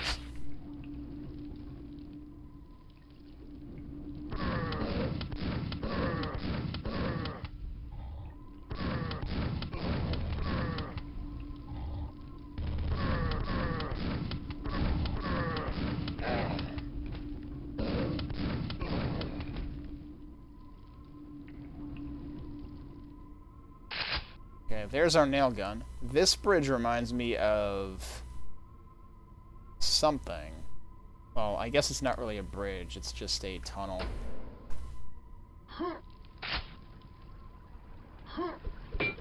Also, I don't think this readme had hints on the secrets the way the other one did. Oh, this is neat. Holy shit. Oh my god. Yo, this is like, I mean, especially given this came out 15 years earlier than Tears of the False God. This is like Tears of the False God 2005 coming out to this skybox and this view. Like, I have not had that kind of reaction to anything else to the extent that I have with those two, with this and that map specifically. Well, I could jump down there. It might be a bad idea.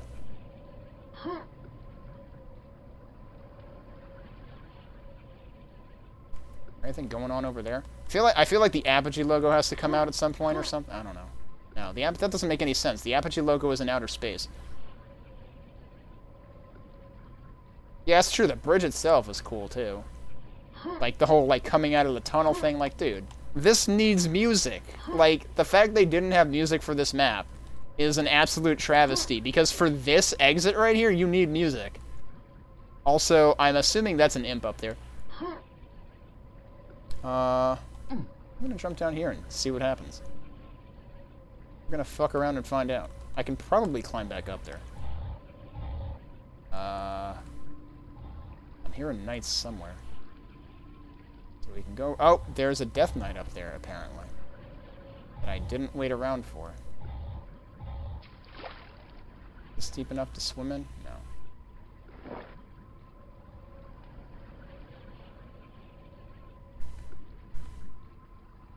I wonder if I'm intended to go this way.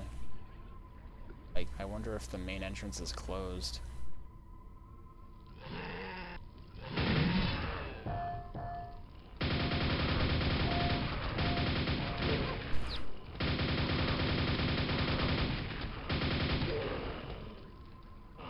Before I go in there... Yeah, there's nothing else. This might actually be how we're intended to get in. There's a fiend down there.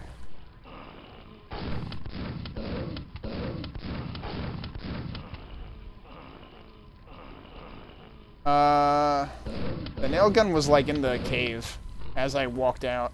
I believe, anyway.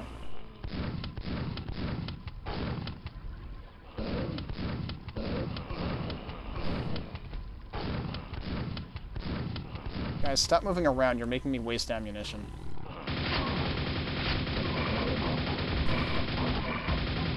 I think that fiend killed that guy.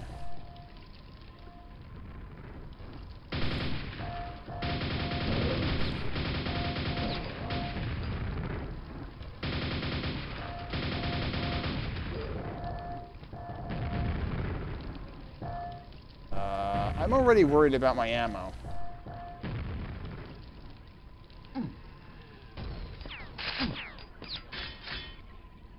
Alright, got more nail ogres.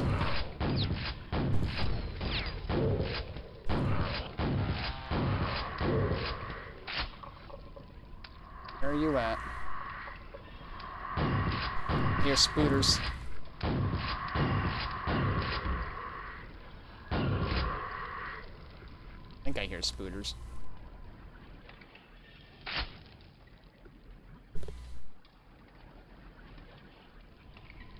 But yeah, I can already see why people talk up how the architecture in this is even more impressive than Bastion was.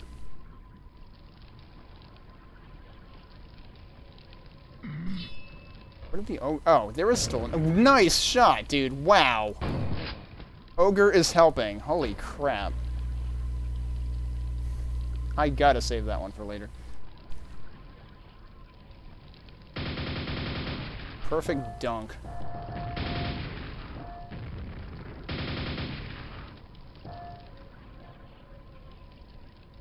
More nails. Message to the inner chamber is barred.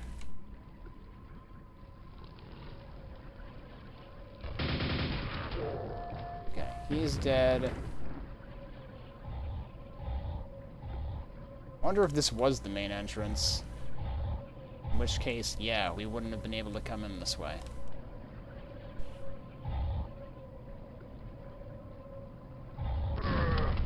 Oh, they can shoot. I was gonna say, if they can't shoot...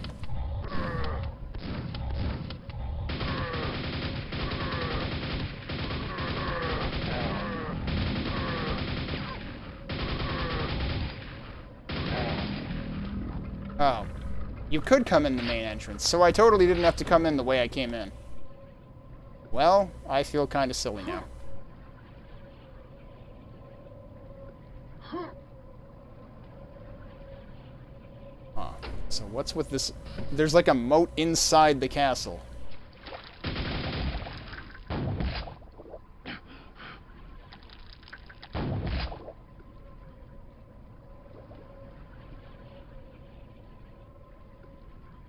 If I ever had to bait ogre grenades to gib a zombie? No. I don't know that I've ever had the right combination of things to make that happen.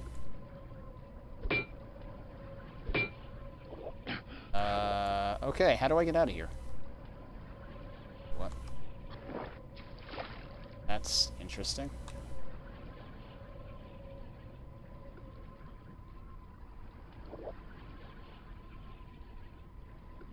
Is there a ladder somewhere that I'm not paying attention to?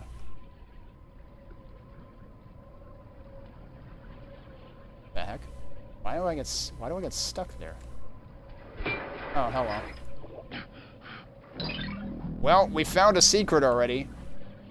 It took us 8 minutes to find a secret in this map, whereas we didn't find one until we already finished the other one. This looks breakable. Okay, they tell you that.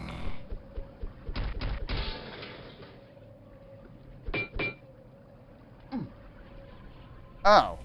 Interesting. And now we're out here again.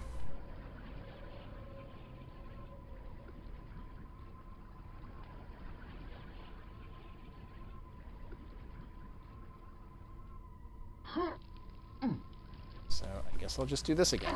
Ow. Okay.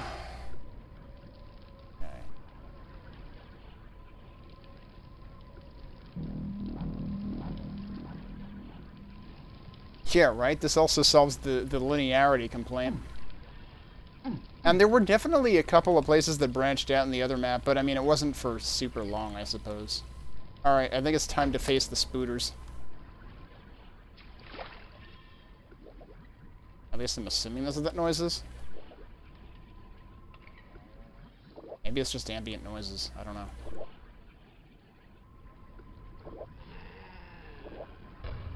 Nope, just more ogres.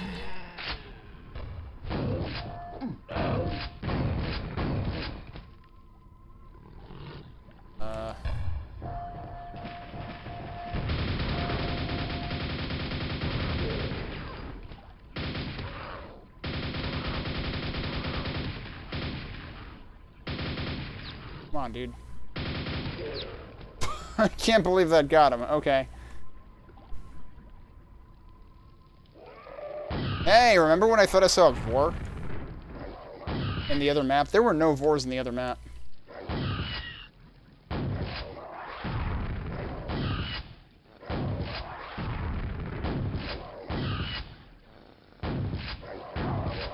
I kept interrupting it.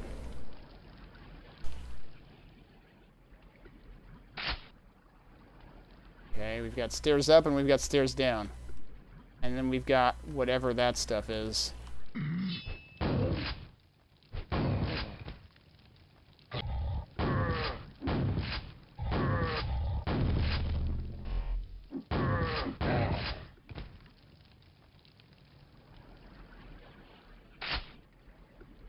don't need that armor.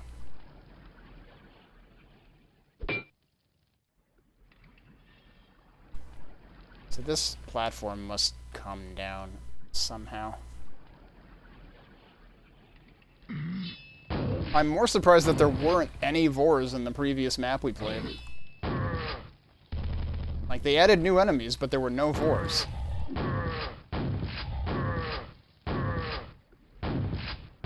And Vors would have been a bit of a problem, given how many open areas there were involving the arenas. Oh, we got books.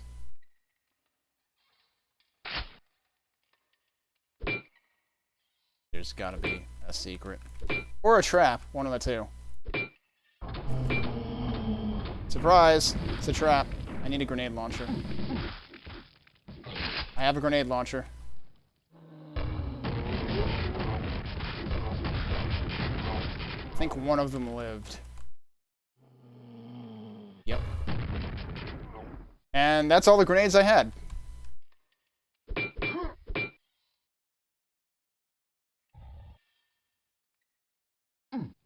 Oh, there's more there. Okay. Where's the knight?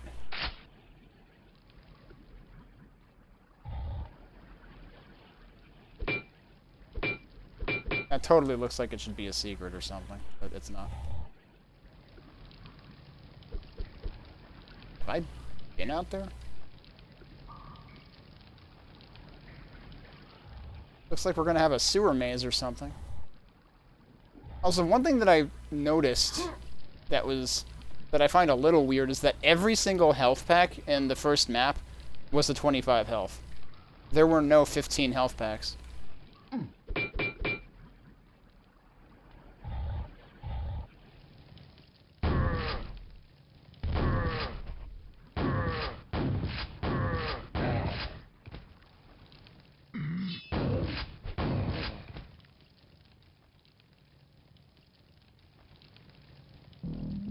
Find a switch. Okay. I mean, it's easier than finding a PS5, at least. If they told us to find a PS5, we'd be here for years. He seems to be a little bit stuck.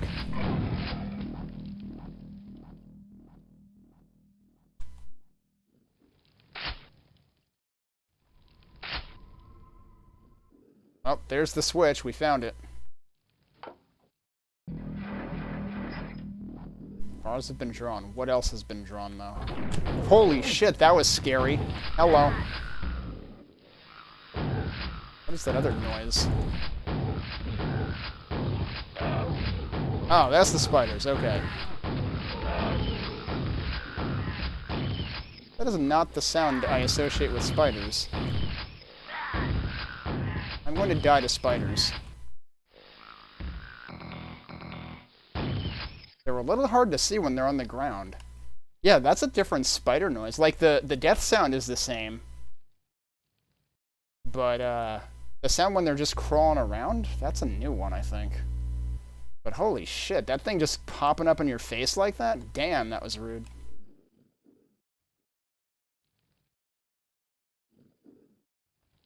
Well, I had found armor before. I wonder if I can find that armor again.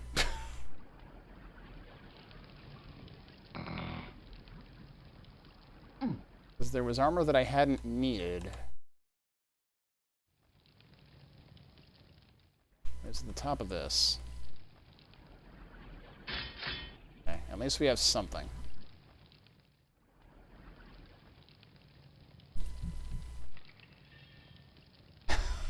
A new Quake map gets released in 2021, and the only secret is a pop-up message to a shopping cart with a PS5, an RTX 3090, and a personal jetpack that runs off what? Wait, it's the Flood from Super Mario Sunshine?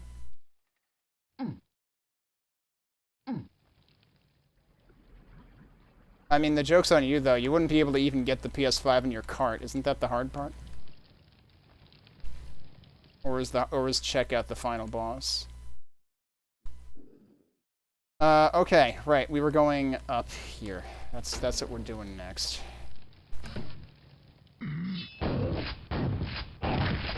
Really? That's what was supposed to happen.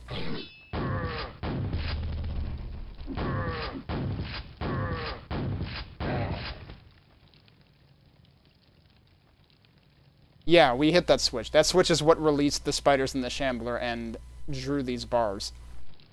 That was the switch we were finding. That was the whole origin of the PS5 joke. And now it's going to tell us to find another one. No, it's going to tell us to kill 2 ogres. Okay. Probably to acquire a PS5 because that's probably how hard it is to get one. Or maybe the ogres are mining Bitcoin and actually they have an RTX 3090 for us.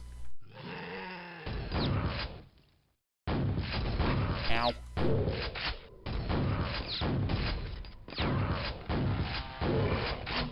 That's a fiend. It didn't say anything about killing fiends, but okay, I guess we're doing that too. Hello, he's down there now. He is probably going to get back up here somehow. Let's take that. Those are the bars. Where exactly... So there's the fiend. I'm trying to figure out where that is and have I been there before. Not sure. Is that... That's the switch we hit before. So yeah, that's where that is. Okay. Dude, what? Just wandered off. I don't want to leave this guy out there, but I also would prefer not to go back down there again because I don't have to. Okay, there we go. Right, so those connect, and this is what we just unbarred.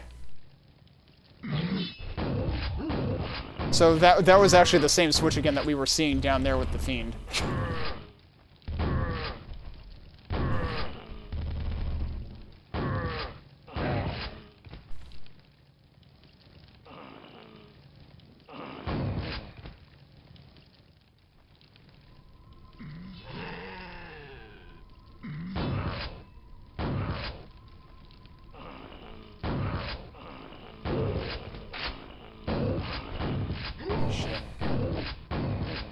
Okay, that was kind of fortunate that I didn't take more damage there.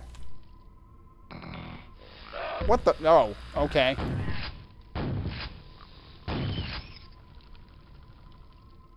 Can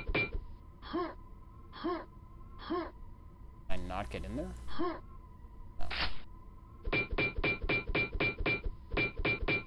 I think there would be more of a point to getting in here, but okay.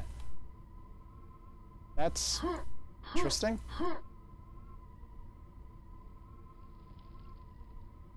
I have full nails. Holy crap. What was that noise? Okay, so this is above where we were before.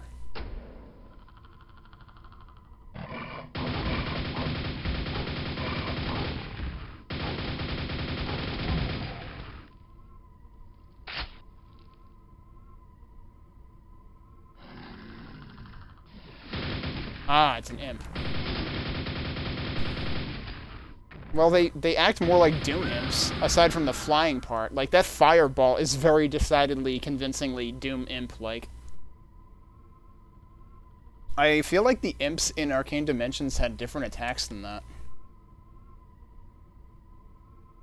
But I kind of like that one, actually. It's weird that... It's weird that the first imp we find is indoors. I mean, the first imp we battle is indoors. The first imp we spotted was outdoors. in a pretty fitting place, I feel. Kind of added to the atmosphere. Oh, there's two of them. Oh god, everything happened. Help.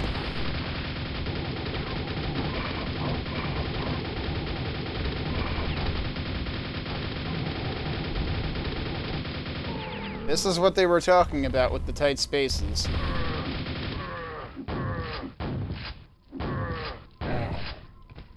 I was almost dead. I'm not sure I like that. Well, there's an obvious mega health there. I did end up picking up that armor and going through 2/3 of it, essentially. Have I been here?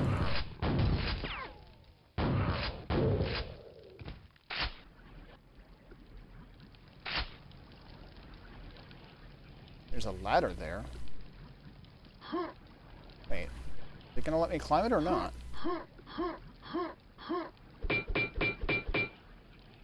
There's gotta be a reason this ladder exists. That can't be for sure. And the fact that one bookcase is... There's totally, like... Yeah, hang on. I can't just walk up this ladder, though. I actually have to jump up. It totally looks like this should be something.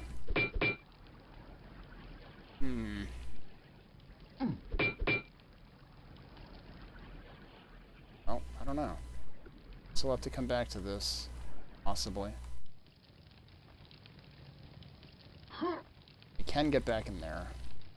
Also, I haven't even been paying attention. Like, this is the Q3DM7 texture again, and it actually kind of, like, fit in.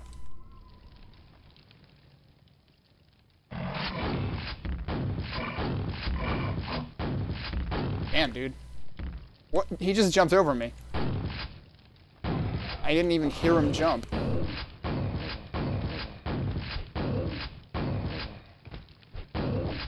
Is it just me, or are these guys faster than normal? I don't know if it's the stairs doing that.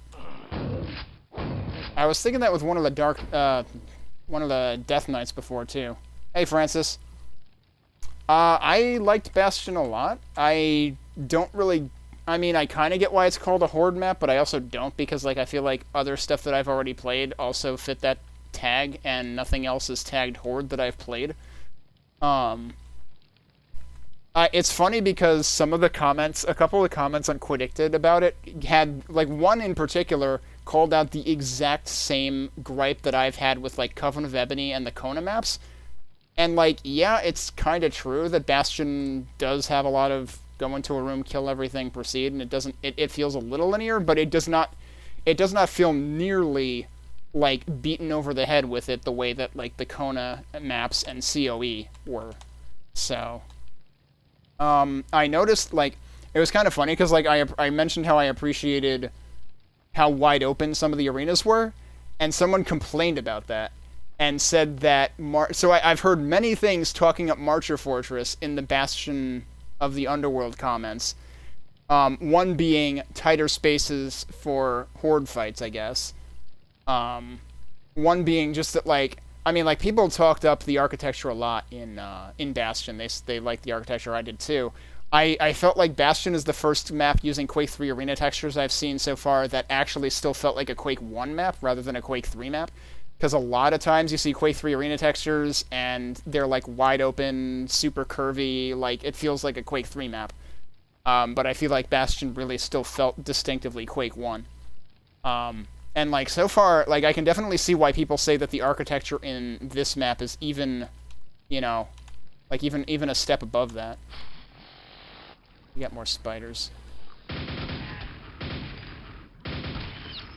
One person called out in their review how the use of the Quake 2 Sergeant seemed out of place, and the Quake 2 barrels, and, like, yeah, it actually kind of was out of place. I didn't mind the Sergeant, but the barrels especially, like, there were 2 barrels in the entire level.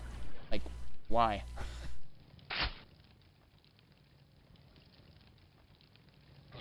I can definitely see what people are saying about this being closer quarters, though, because I just got through a really wicked fight. a few rooms ago. Ah, the Shambler was doing the John Travolta thing again.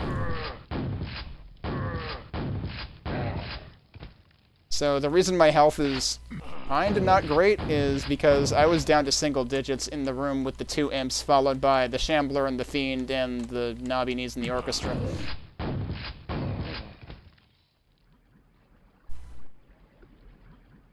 I don't want to go down there just yet.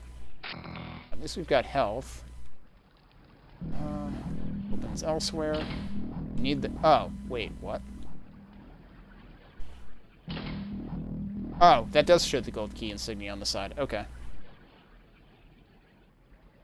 No, I would not say I'm having... I mean, well, it remains to be seen whether I feel that way about some of the encounters. Wow, that goes really far up. But, like, with Bastion, I wasn't feeling that way. And with this, so far, I don't really feel that way, mostly just because the architecture is much more varied and interesting, I guess. Well, I guess we're going down there. Here's spooters. I see spooters. It's really easy to miss the spiders when they're on the ground. Jeez. Alright, before we go out there... Let me see, is there anything here? No? Huh.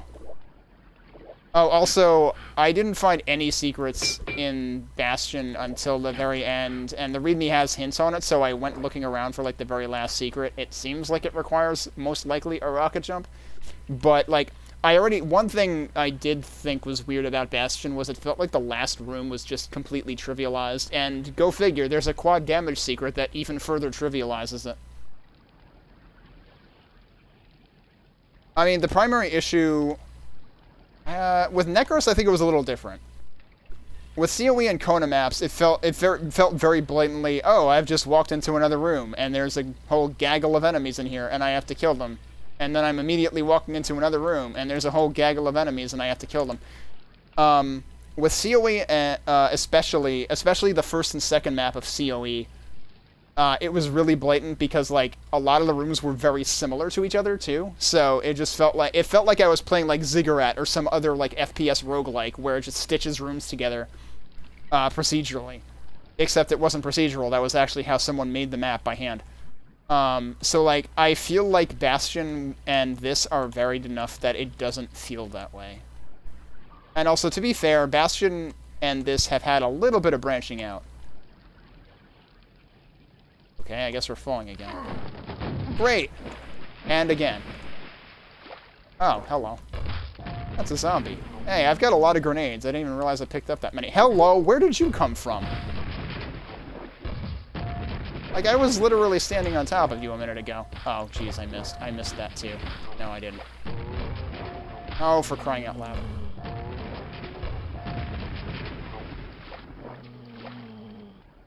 I feel like some of these guys are just silently spawning in underfoot. This is really good use of zombies, though. It's like you came in, and at first it was actually completely quiet. And then suddenly zombies. And I have no armor. There's still another one. No, but there's... Oh, yes there is. I heard zombies. Oh, I killed one of them. Ow. Ow. Okay, that other one might have been a zombie hit, not a fiend hit, because I only took like 4 damage. This is nasty, though. What am I getting hit by? Why do I keep missing? Please stop doing that. Oh, there's 2 more over here. And I missed with that too, but that should get them. It got one of them. How did it only get one of them? They were right next to each other. With Necros, I had... Oh, hello, spider. With Necros, I had issues at times with it just, like, throwing too much at you in way too cramped of a room where, like, you could not avoid just taking damage. Is that rune meaningful? No, I guess that's just architecture. Interesting. We've had 2 places in this map with, like, broken bars so far. They raised the bar so far that they broke it. Okay, this is... Oh, and we're back to caves again. Interesting. Also, spooters.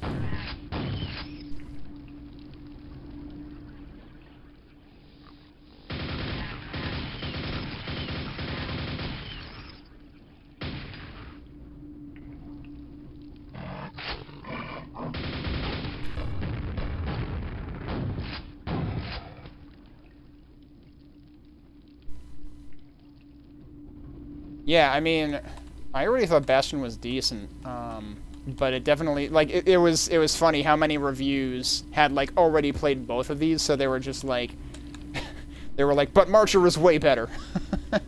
And some of them were like some of them were ands, some of them were yes and some of them were but. Like, some of them were like, yeah, Bastion is awesome, and Marcher is even better. And some of them were like, Bastion I had these issues with, but Marcher fixes them, so... We'll see. It's definitely been interesting so far. Get around this without falling in, because it looks like there's... Is this where I fell in originally? No, there's a key there. Holy shit. I assume if I were to fall here, I would just be falling back into where I just was anyway. Yeah. So that's not actually what we want to do. We want to go around this. You wonder how many played March... Oh, God! Wait, bar sounds. A bar is also being drawn, but... and on this episode of, what was that show on Nickelodeon? Was Nickelodeon Gak the show or just the product? I forget. Because, like, that just felt like the thing where they just, you know, dunk people or whatever. No, I guess that wasn't it. On Nickelodeon, they would dunk the goop onto you. They wouldn't dunk you into the goop. So this is the opposite of that. I don't know. What show did that? Something did that. Oh, we got another Vor. So that was the one thing that I had mentioned. It was funny because at one point in Bastion, I thought I saw a Vor, but it wasn't. We've already encountered one Vor in this. This is our second one. Oh, God. Oh, jeez. So he's going to be sniping me.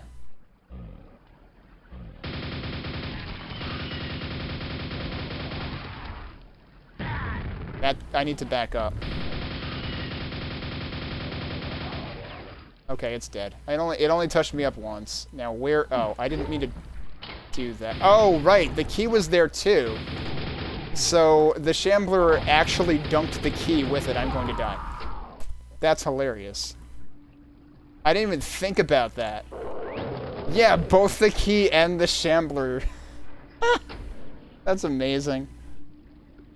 Oh, Double Dare. Yeah, that was definitely one of them. Alright. Oh, God, he's still sniping me. Okay, we gotta take care of these one at a time.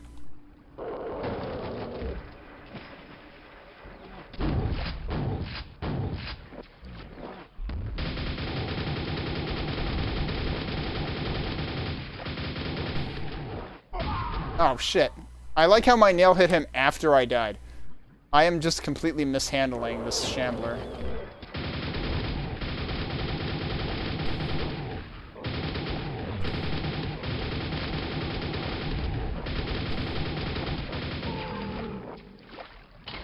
I do not like where my health is at, but...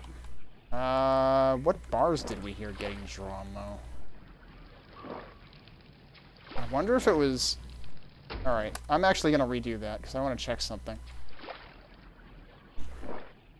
No, that was already drawn, so it wasn't that. Okay.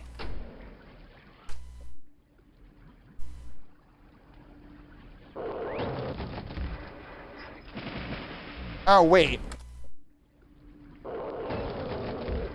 That's the bars. Okay. The Vor was originally barred in. I didn't realize that. How did I bait that out? I made him miss.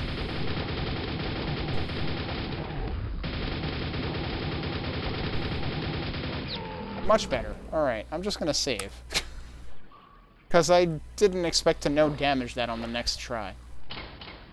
Okay, now we need to go back up again.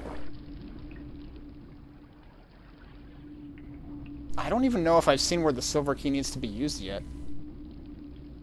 Yeah, that was the best part. I'm going to clip that at some point. I say at some point because I am way behind on clips. I caught up like 1 or 2 episodes earlier this week, but I'm like, oh god, I'm like 15 episodes behind on clipping things. It's ridiculous. I have things written down and marked. And I can go back to the highlights and clip them. Oh, what? Where'd the spider come from? Wait a second, I was expecting a vor.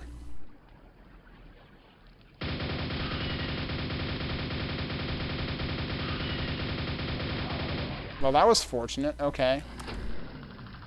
Oh, shit. Imp.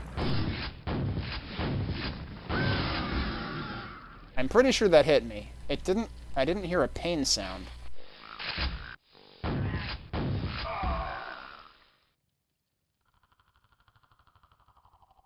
I had like 56 health, right? How the hell does a spider do 56 health of damage?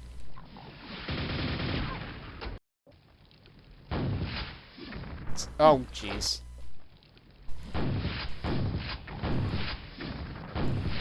Not the best place to save.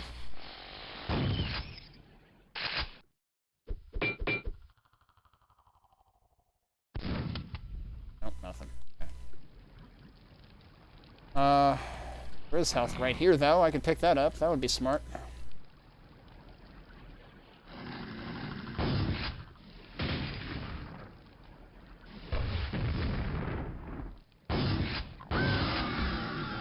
Is there more than one? Yes.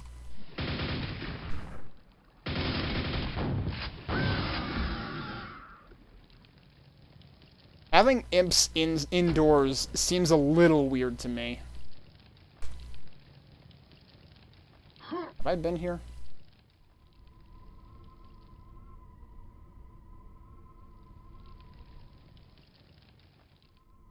Yes, I've been here. This was the bad room.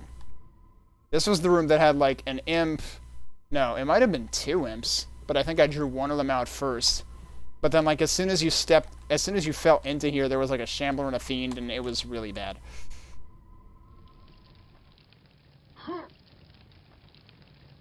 Don't know how to get that health though.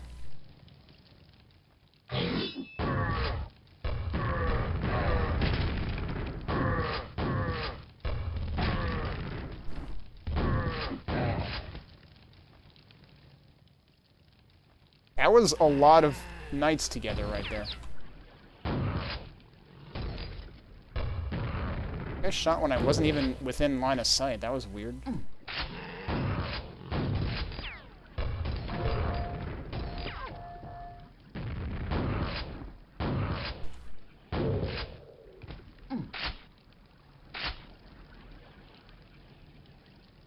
Okay, I don't think I have any reason to want to go back in there. Unless it triggers something. Nope.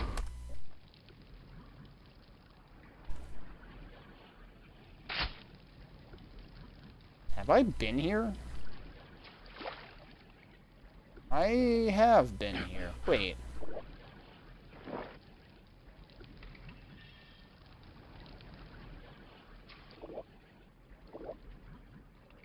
Okay, so now what?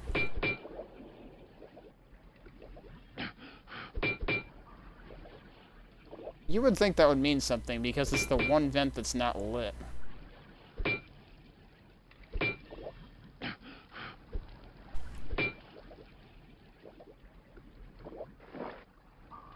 Maybe I am supposed to go down here. It's the only place I can go, but, like... why would I want to do that?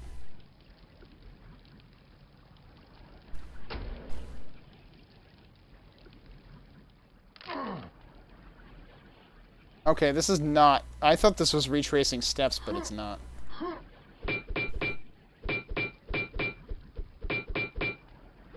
So, this is actually where we're going. But, no, I've been here already. What on earth?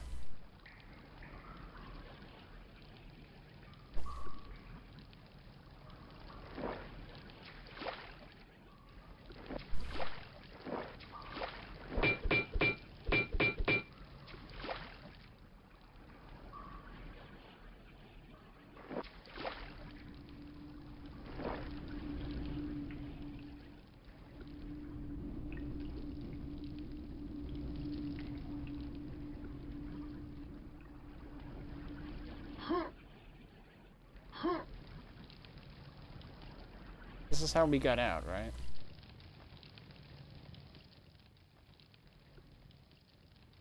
Oh, wait, but I didn't go all the way up. Hang on.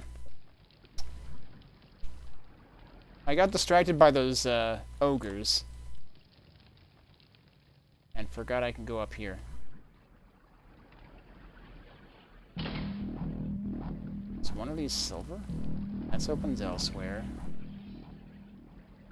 Because that was what I was thinking before, was like, I've seen the gold key door. Or grate.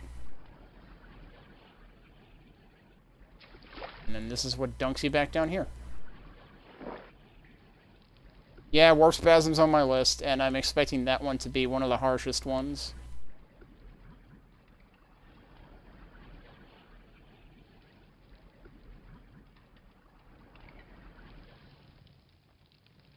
Because I'm pretty sure that one has a reputation for being difficult.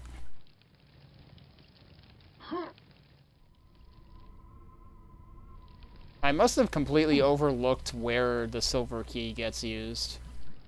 Actually, you know what we haven't checked again yet? Is I'm still suspicious as heck of this ladder. But I don't see anything here.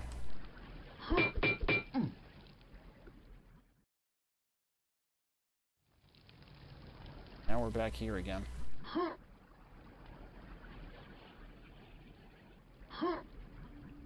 Like, I'm wondering if I was supposed to have seen a silver door.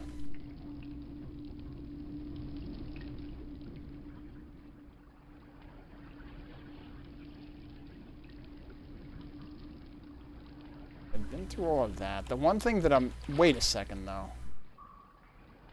What about these bars? What is supposed to open these? Have I been there? I don't remember. That doesn't look familiar.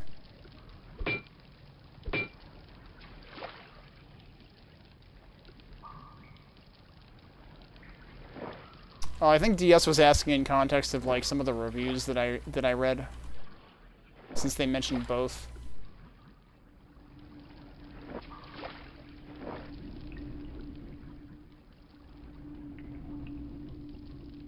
And I mean, like, to be fair, Marcher is sort of positioned as a sequel. I mean, there's not a whole lot of plot here, but it would make sense to play Bastion first. Yeah, that's a good point. The fact that they say, like, the fact that they say Marcher is better. Which, like, I mean, they're probably cognizant of the fact that Marcher came out later.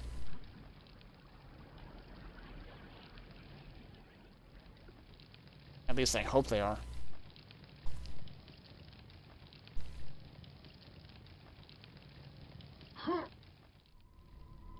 And it's funny, too, because, like, they might respond more strictly or less strictly, because, like, I was saying when I read some of those reviews back, like, some of them took issue with the presence of the Minotaurs, and I'm like, that didn't seem like a big deal to me, but I had seen them already by playing Arcane Dimensions first, which, if you played this back when this came out, that would not have been a thing.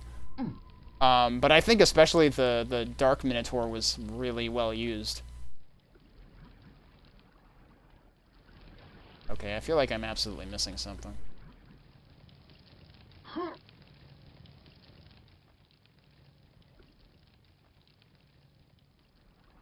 So there were ogres here, which would make me think that I should be coming back in here for some reason. But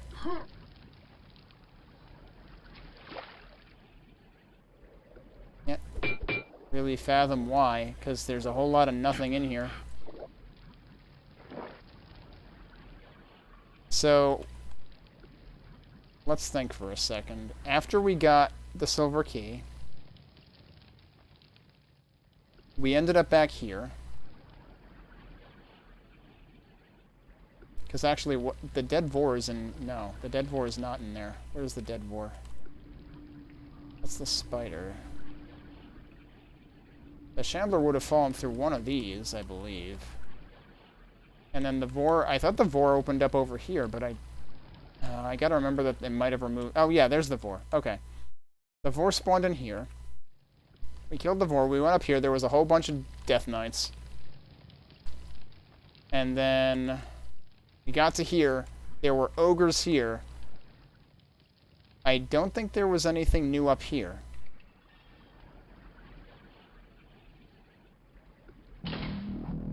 That requires the gold key. This opens elsewhere. We might need to be looking for the elsewhere where that opens.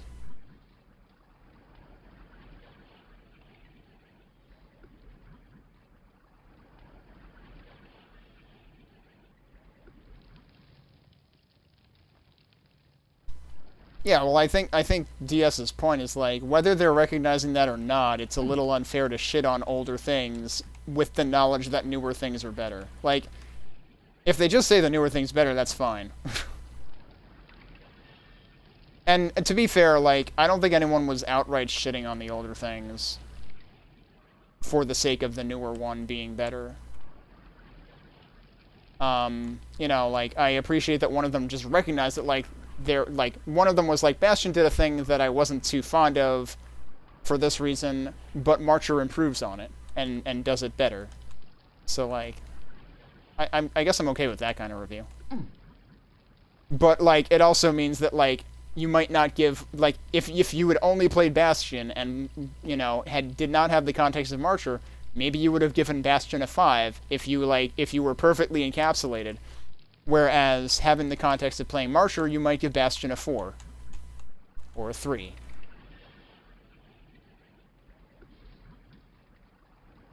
So I can definitely see that being kind of an issue, that it could affect the ratings themselves. Which, I mean, like, I would have to keep that in mind if I were to ever rate things on Quidicted, because I played Arcane Dimensions first. And that's...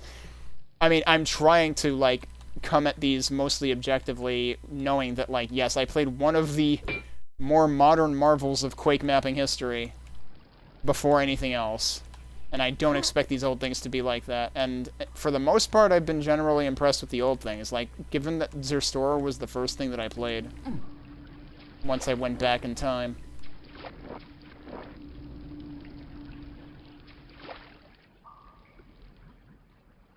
I cannot believe I am this lost. What do I do with this key? That so looks like a switch, but it isn't. There's gotta be something I can do with these bars.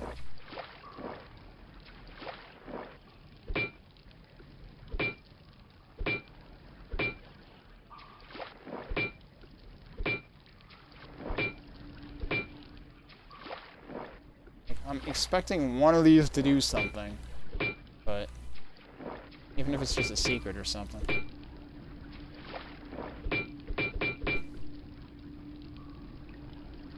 We are a little under halfway through the map, if the enemy count means anything.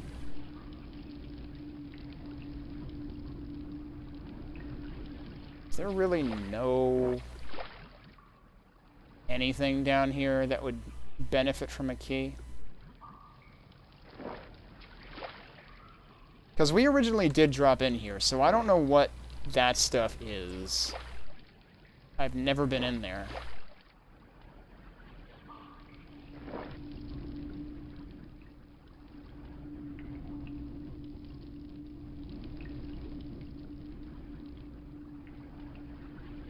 Oh, and you can see the...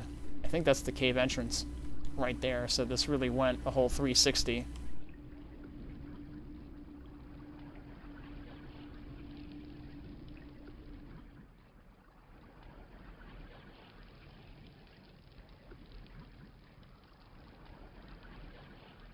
What even is that? Well, that's the Shambler. Those are spiders. You don't recognize that piece there.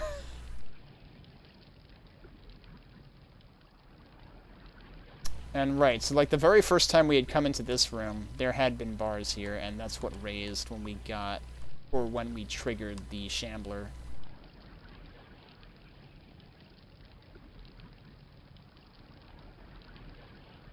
Right. Yeah, Francis, that's exactly It's exactly DS's point. You are both saying the same thing. Why is that one gated... Yeah, that's what I was wondering too, Stevie. It was like, one of the gated doorways up here says absolutely nothing. One says gold key, one says opens elsewhere, one says nothing. This one also says nothing, but we came from there to begin with, so I'm not as concerned about that. Actually, no, we came from here to begin with. So... I feel like I recognize that banister, though. So I have a feeling we went, like, through there and around here. So I don't really think we need to get back out there. I would love to understand how you're supposed to get to that health. Aside from, like, rocket jumping through there, which I'm not sure is viable. Also, we've got some texture misalignments here. One over there. And one over here. It might just be that it didn't wrap perfectly with the size of the room. Alright, look. I can't get so lost that I'm starting to find texture alignments in your map. What the hell am I doing?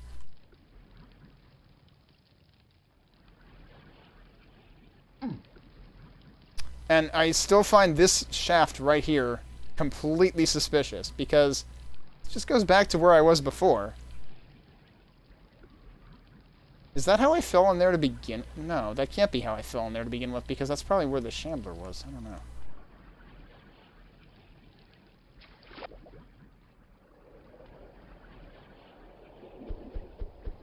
I still feel like there's gotta be something to do with this. What the fuck? There's a... That's the... Oh my god, there's a silver key switch on that thing. And I didn't notice it. You've got to be kidding me. It's right there. I'm going to pause it so you can see it. It is right there, like, above the shotgun barrel. Oh my god. I was right here before and I didn't see that. That's dumb. Yeah. Good grief. Alright.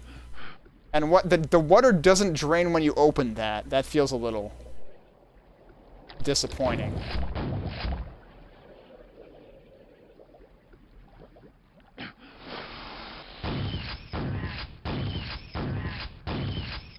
Okay. We have progression now. Good. That probably opens that... Oh, jeez.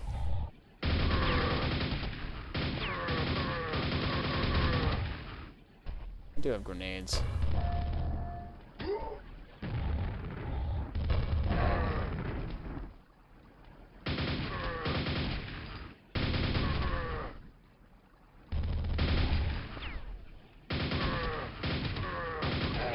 I don't trust hitting him with grenades because they'll probably move and I'll whiff. Oh. This is that center thing, so we just moved that. So now the question is, where is it now? Also, where am I now? Okay, now I know where I am. And now this is here, whereas it was up there before. Oh, and I can take it up. Okay.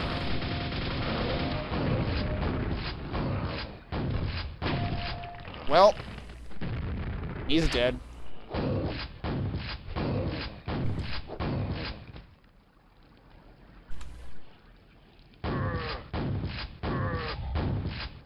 This particular place, because of the floor, does actually feel a little Quake 3 DM7 to me.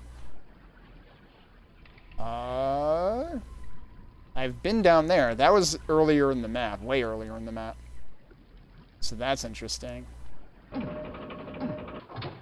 Can't actually fall down there. Wasn't there... Oh, right. Okay, so this was... Right. This was originally barred. And now we can... Okay. So yes, that connects on something that I had noticed way earlier in the map. Okay. Yeah, so I was wondering about that because I'm just running this through Quakespasm. And Quakespasm doesn't normally do that, I think?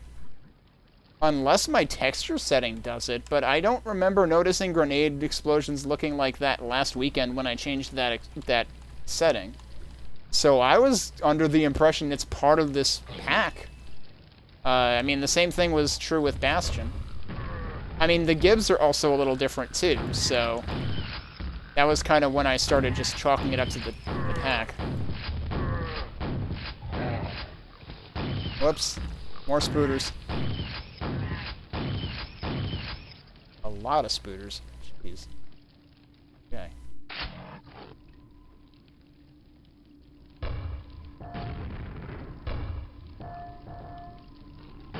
Thank you.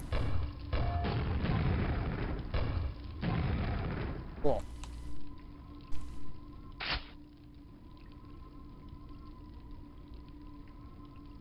The pipe was already filled with water, yeah, I guess.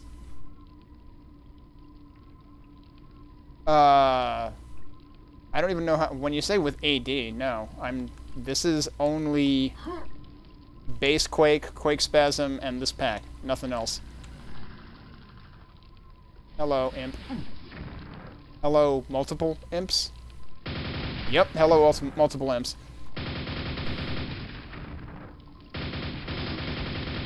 Oh my god, they even have the gurgling sound, don't they? They have the gurgling sound. I didn't even notice that before. So they have the projectile sound and the gurgling sound. That's amazing.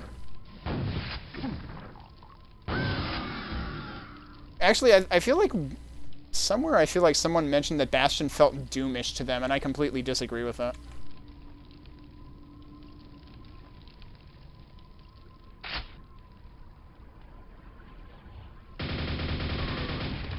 There's armor up there. I should probably get that.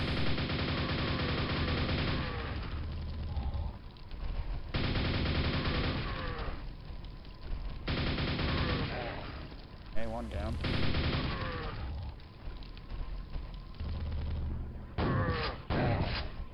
Hey, look, it's the gold key. We need that. I mean, neither? This is in its own folder, and I'm playing with the game switch. But the game switch should only use ID1 as a, in1 as a base. Like, let me see. I mean, like, I technically still have AD as a folder, but I'm not using it at all. Yeah, this is not a BSP. And yeah, in the case of BSPs, I only ever unpacked id. I think the only BSPs that I've played were the earlier Nex maps, and then once you got to like Nex 8 or 9, it was a pack. That's not gonna work. Oh, they're fighting each other anyway. God, look at all these guys. Ow.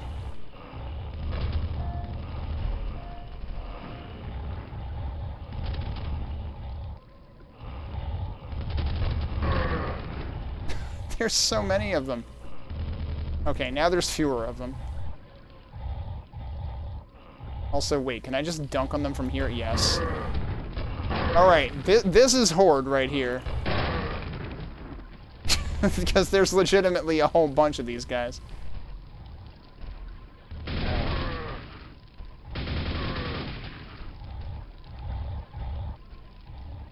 Nope. Okay, that did work.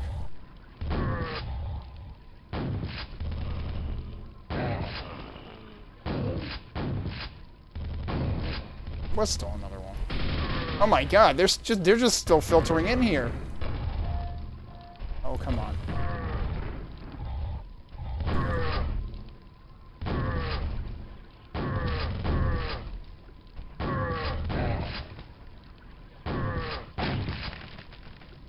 Okay then.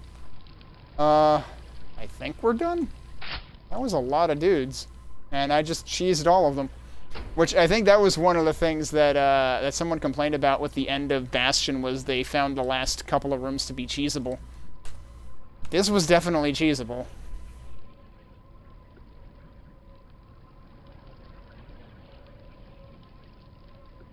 The only reason I mentioned hordes is because the frickin' page on Quidicted mentions hordes, so I'm like, I was told there would be hordes.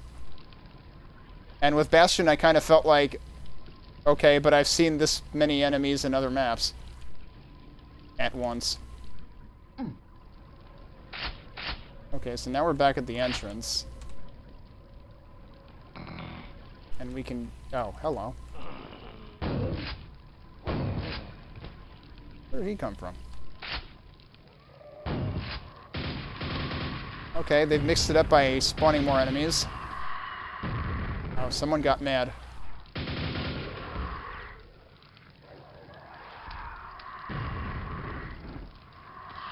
Yeah, that's it. Get mad at the Vor, don't get mad at me.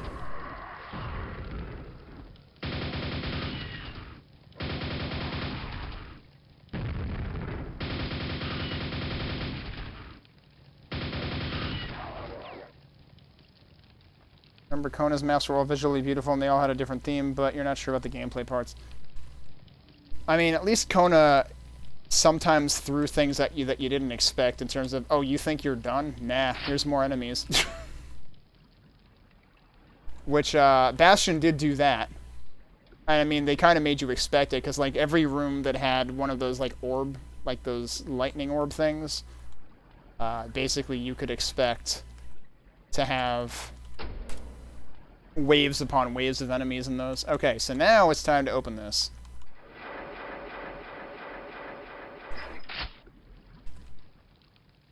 This is going up, I presume?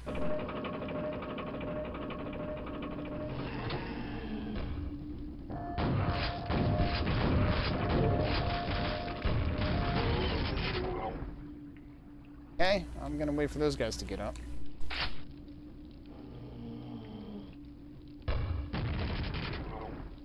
Does that go back down to someplace I've already been? I'm kind of assuming it does. Also, can I summon this lift?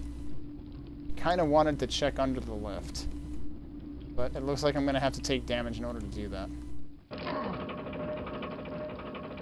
There is nothing under the lift. Okay.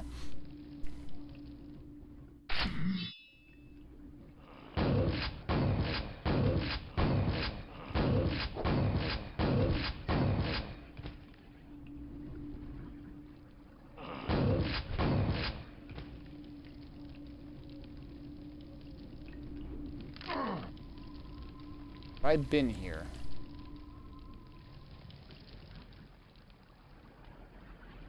Yes, I have. Interesting. I don't know what the significance of that hole is.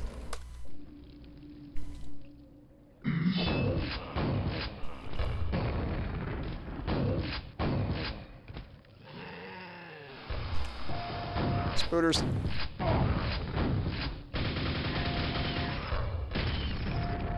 Nice, got all the spooters too. Okay, this level really likes staircases. Yeah, I felt like I got similar vibes from Kona and CoE in terms of, like, walking into another room, fighting a bunch of enemies, repeat.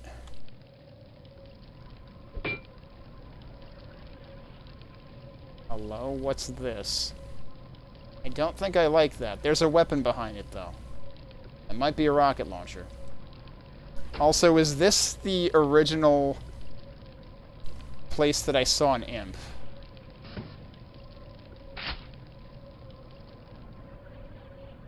Oh, wow. Oh, this is just a tree. Looked like a damn tentacle from where I was over there. Destroy the Guardians of the Brown Tree. Like, they couldn't come up with a better name than that? They're just, no, we're just the Guardians of the Brown Tree. Oh, I'm going to die here. Does the tree not protect me? The tree does not protect you.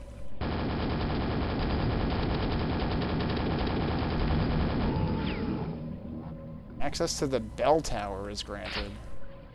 So... really early in the map, there were bars that gave you access to inner something or other. I don't think that's what that was talking about. Also, I should really redo that and try to not get hurt as much. Before we do that, what's out here?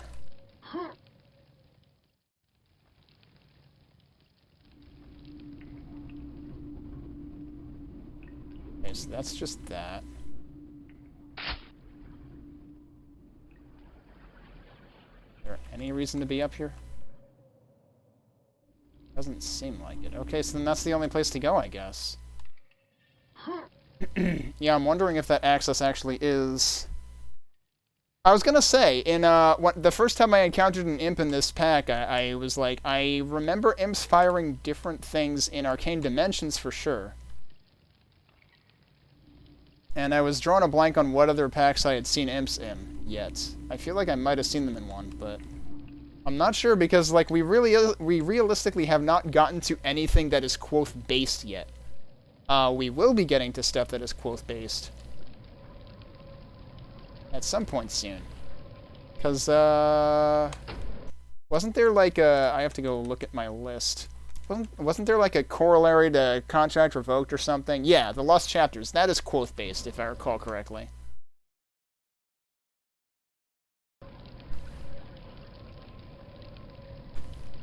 Yeah, I don't remember if Contract Revoked itself had imps.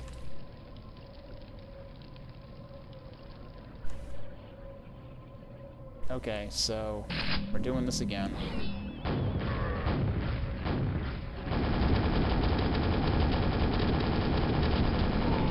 Okay, got rid of that guy first this time.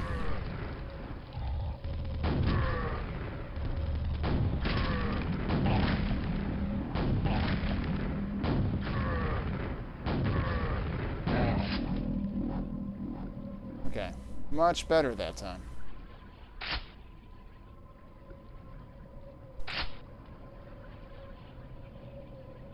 But yeah, I also, like, I really like how both of these maps have, like, wrapped around on themselves a bunch. I feel like there ought to be a way to get up there, but there's probably no reason to get up there. Oh, there's a flag up there, dude. We gotta get to the flag, obviously. You know. Once you see a flag, you know that's your objective.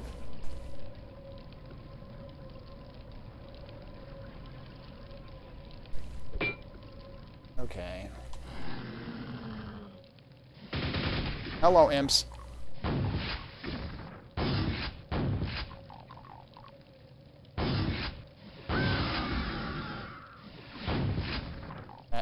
That was all doorway and no imp that first shot there.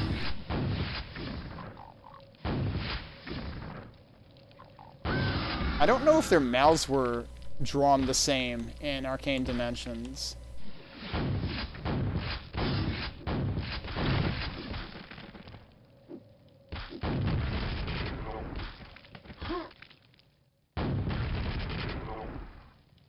Hey, you guys weren't here before. Was that here before? This is the bell tower. To escape the Marcher Fortress, you must defeat me, Dio. What? The cloven-hooved sentinels of the tower. Does that mean more minotaurs? We're gonna find out.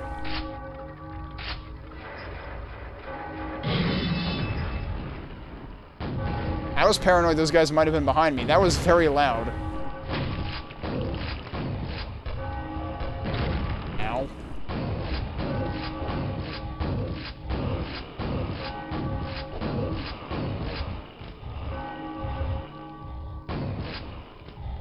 How long is the bell going to toll, though, really?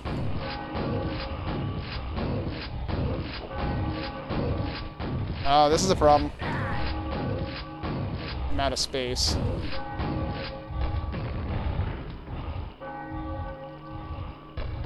This is kind of silly. Just like 5 gazillion knights. It's like we rang the bell and they're like, oh, time to do aerobics. Although, honestly, like, if I caused their bell to start ringing incessantly and never stop, yeah, I'd be pretty pissed, too, so I kind of don't blame these guys for, like, all coming out of the woodwork at once.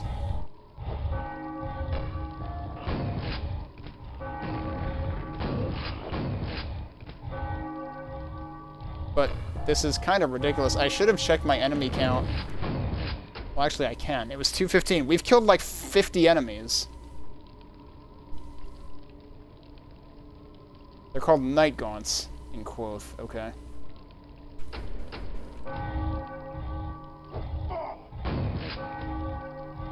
Yeah, now that I think about it, I don't remember if I saw them in, like, the test maps that I was going through.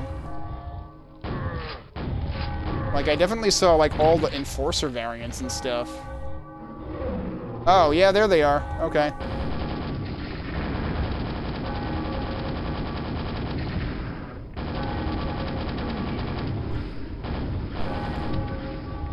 He might be going for a run. Ow. Okay, good. One more to go. I used all my nails on the first one. Oh, this is gonna be bad. Here's where I pray that they still take full explosive damage. Oh, also, he got pissed off by that guy.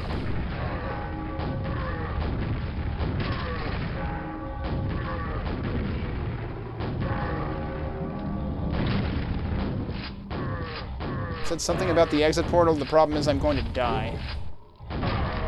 Like that. What did it say? The exit portal lies atop the bell tower. There's still that one part that I... Wasn't there? Unless it was something that I ended up coming out from the other side or something. Great, we get to kill all those things again. Oh. Actually, what's down there? And now I can't jump. There we go. Okay, we're doing it all again.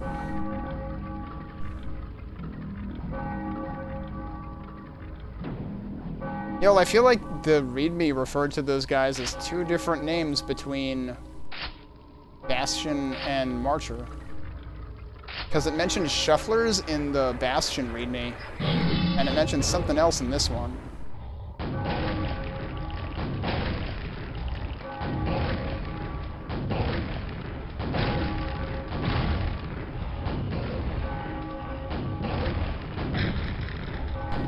This is kind of hilarious.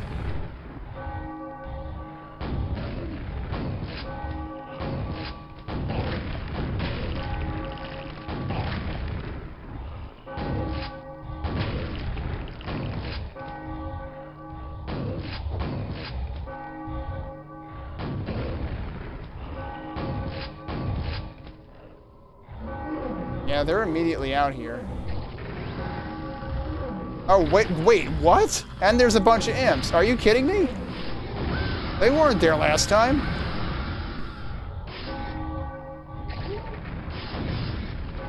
Oh, hey, there's armor here. That's good to know.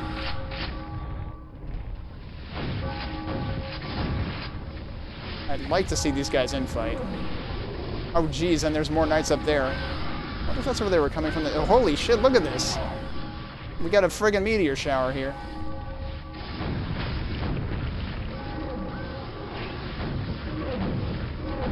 Oh, wait, did they spawn imps? They weren't doing that before, though. Maybe because they didn't have room to do it before. Yeah, they're spawning imps. So drawing them inside the tower might have actually been the correct play.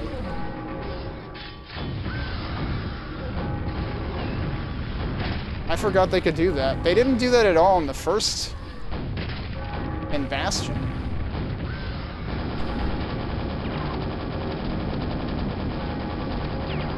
Okay, we got it. Oh, look, there's another lightning orb up there. So, yes, surprise, this was an arena, actually. Now we're going to draw these guys out where we actually have room to fight them. And then completely whiff a rocket.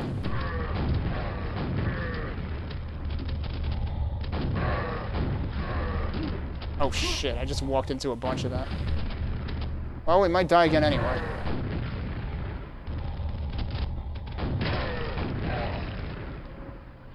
Or we might not. That's where we started the whole thing.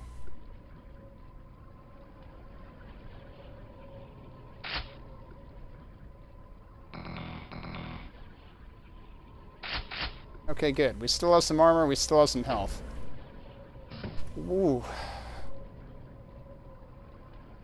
At least they didn't throw any shamblers at me. Because there's no cover out here. I mean, I guess there's technically these. Also, the enemy count went up by, like, 15 or so? No, more than that. It was 302 or something, like 25 or so almost. Okay. That's probably actually the exit. It's making portal noises. Except I can't believe that that's the exit.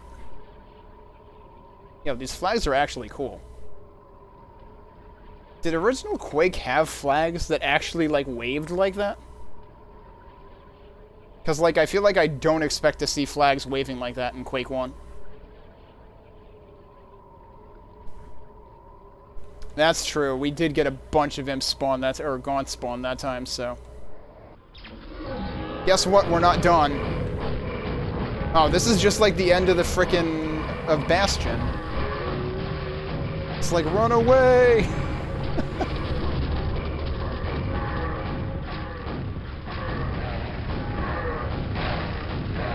Please don't. Oh, jeez. He rammed me. Oh, that's the dark one. It's the real shit. Or at least his projectiles are the other color again.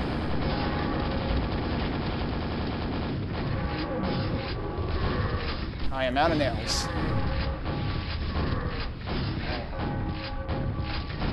Would you please not do that? I don't think I have a Thunderbolt. Ow. And there's still another guy up there.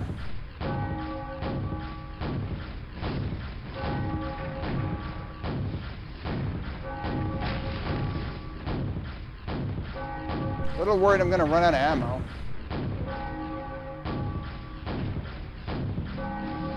One more to go.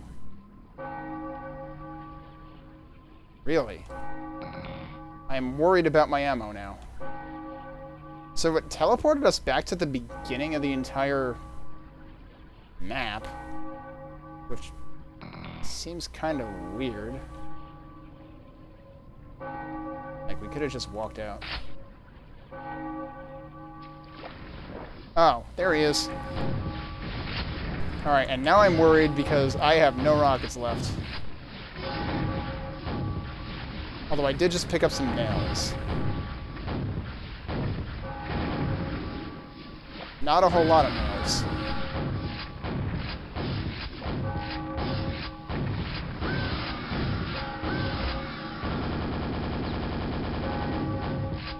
Out of nails again. Doing this with only shells is not ideal. Can I get up to where he actually is? Oh god, I'm almost dead too. And I only ended up finding one secret, which was like the... almost the first thing that happened. I'm going to run out of all ammo.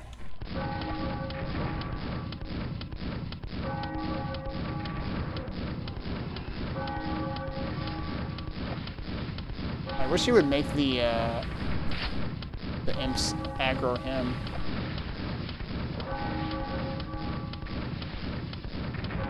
Ah, shit. Wait, I just picked up rockets.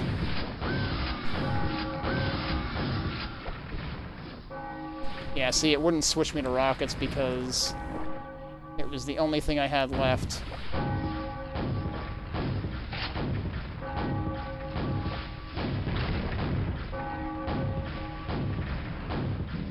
We did it. You have breached the Marcher Fortress. The exit portal lies above water. Hey, and the bell stopped ringing. And there's somehow still 2 enemies left. I don't know how there's 2 enemies left, but okay. I literally have no ammo for anything else. And 43 health. Oh wait, there's more health right there. And that's it, that's the exit. It did take longer, but that's also largely because I was lost for 10 minutes. Yeah, I know he just makes more of them. I was mostly taking them out because they were gonna kill me if I didn't. It's because it does seem like he tops out at, like, I think 4 generated at once. but, wait, where's my button? That didn't work. There we go. So there you have it. That was the Marcher Fortress. That end was definitely problematic because I almost ran out of ammo completely. And, like, yeah, I can definitely see prioritizing the Minotaur, but kind of hard to do that once the imps get up close and personal. It's funny how you can still see the two portals in the exit shot here, because you got the one... Wait, there's still an imp flying around at the top. I'm pretty sure that's the same exact imp that I saw, and yes, I'm still calling them that. Like, I'm pretty sure I saw that at the very beginning of the level, and I think it's still there. I'm surprised that one didn't get in my face back when I was doing that fight at the top of the castle. So there's one thing that I'm curious about.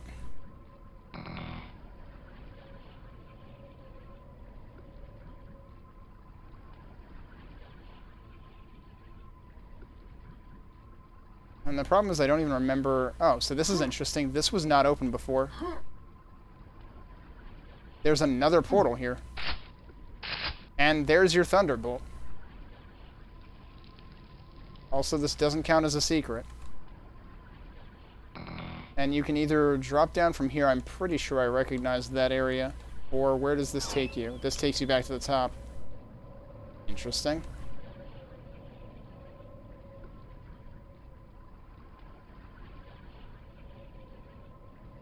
Yeah. I mean, that's what I'm calling them, yes.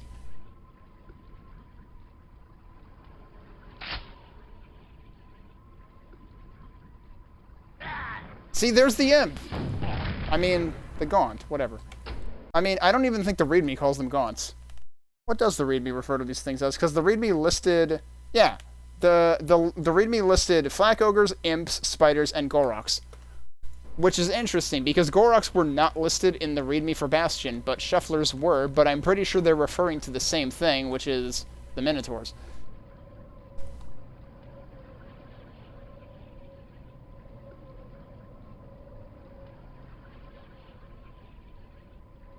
Yeah, so that's why I was calling imps what they were called in the README, and because, like, I'm pretty sure I've seen other things refer to them as that.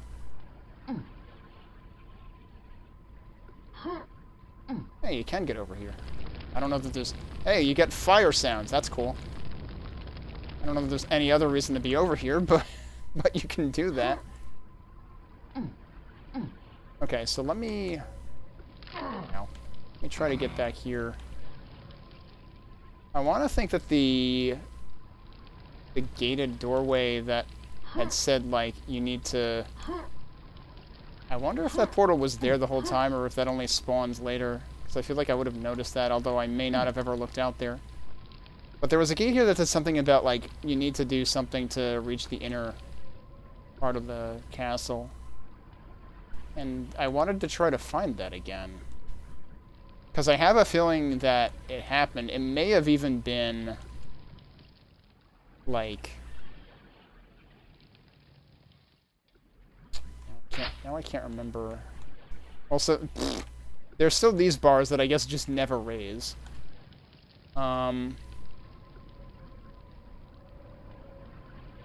Maybe that's why they have a different name, is because they changed the behavior anyway. And like I said, I suspect they look a little bit different. But they're definitely the same, like, model. Yeah, well, I mean, we mentioned that before, right? Because I remember saying, the first time you said that, like, before you had gotten here, I had said something to the effect of, I remember them firing different projectiles in Arcane Dimensions. I did not want to come back down here. I'm pretty sure the thing I saw was before this point. How far back do I have save files? Like, maybe... Actually, this might be the right place to find it. It was this.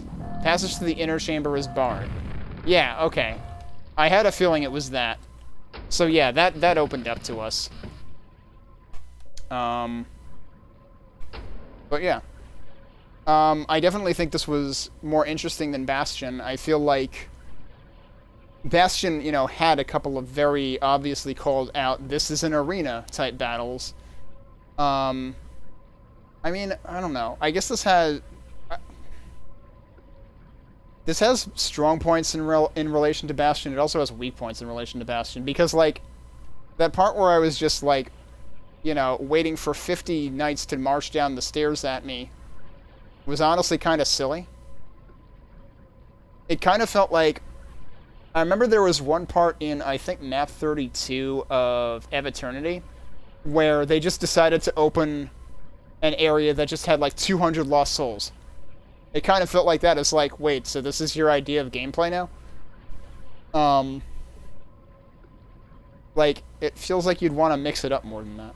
Which, like, to be fair, if you go out, like I did the second time, into that, like, courtyard kind of thing where the Googs are, then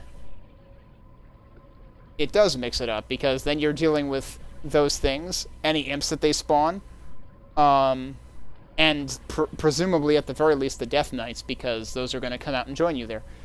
Whereas if you stay on the stairs, it's just a bunch of Knights followed by a bunch of Death Knights.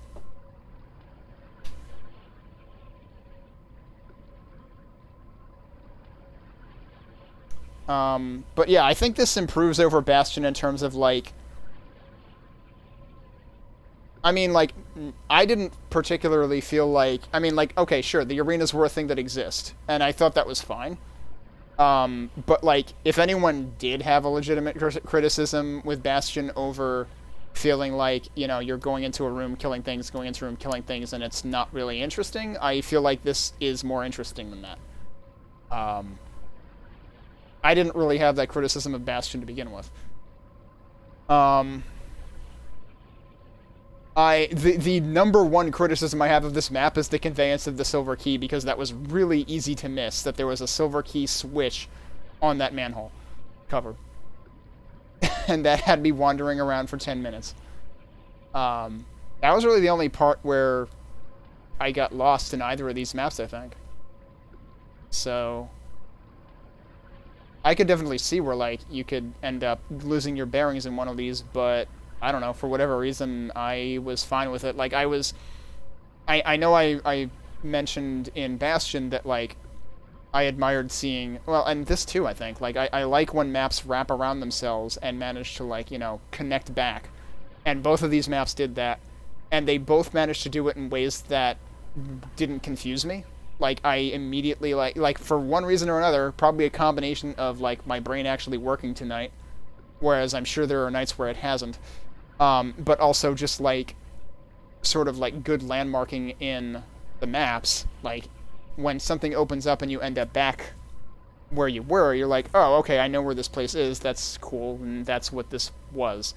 I guess the one place that didn't happen was that thing that I just double-checked now, those bars at the beginning that said, like, this, you know, this is the inner area is barred or whatever. That was the one thing I didn't remember. But I mean, by that point, it feels like you're so far gone on this map. Like, you're probably not interested in going back to that opening, you know, foyer type thing anyway, because, like, I'm at the top of the castle now. What do I need that for?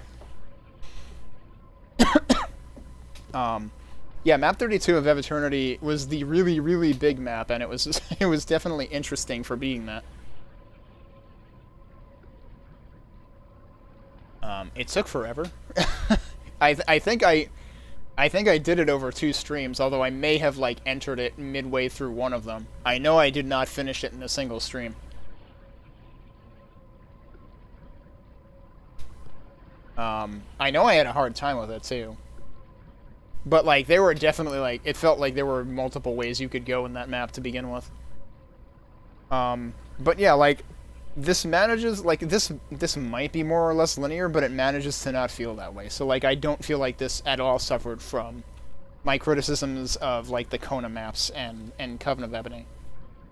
And I also think, like, I said this before too, but I think that these maps managed to use these are the first maps I've seen that have used Quake 3 textures without feeling overwhelmingly like they were trying to be Quake 3 maps. We need to look at what other people thought of the March of Fortress. We haven't read the reviews yet. So, let's see what others said about this. Played this through with Fixed Quake on Skill 2. Ammo got short at the end, but it was a great fight. The spiders are right in the sweet spot, better than Quote's Vorlings and Travail's Arachnids. Travail is something we'll be playing eventually. So I guess those are different. Interesting. Was this the first... This can't be the first pack that used spiders, though, right? I mean, like, obviously, first of all, Hexen 2 is where the spiders originated. But now I can't remember if I saw spiders anywhere else besides this in Arcane Dimensions. Whereas I think we did see the Vorlings. Oh, Spirit himself says, this is a masterpiece. Gameplay, atmosphere, brushwork, also well done. The next review on this actually says, I think Bastion is just as good, aside from no difficulty settings. So we got people on the Marcher reviews actually saying Bastion is just as good. And then on the Bastion reviews, everyone says Marcher is better. Wait, Quaker is you? Oh, well, that's hilarious. Didn't realize that. This is the first user-made map that I tried. That was about a year ago. After downloading as many good single-player maps as I could find, Marcher is still one of the best. Conserve ammo, yeah. Truly awesome level. Of all the maps I've played in the archive, this has most definitely got the most epic battle of all Quake history. 5-5 insanely difficult when played on Nightmare. But then again, there is no other way to play, is there? I will continue to agree to disagree on that. I mean, I'm definitely biased on the whole, like, most epic battle because I've played Arcane Dimensions. Out of things that I've... See, I feel like this didn't stand out to me that way. If anything... I don't know. Like, something rubbed me the wrong way about that final fight in this. Especially given that, like, a couple of the Minotaurs at the end are just, like, in the middle of nowhere. And then you're running low on ammo, so it's really hard to kill them. The final fights, like, the very final fights in both this and Bastion are not my favorites. The arenas in Bastion, I thought were interesting enough. And, like, but, like, the final fight in Bastion where, like, you just open that door and then everything comes pouring out, it's like, well, at this point, this is just, like, this is kind of a joke because it's the end. And I felt that way with this one, too. Although it was even more hilarious because of how much crap there was. But it's just like, suddenly you're on the ground and so is everything else. So, like, I kind of can't take that seriously. But, I mean, that's what a horde is.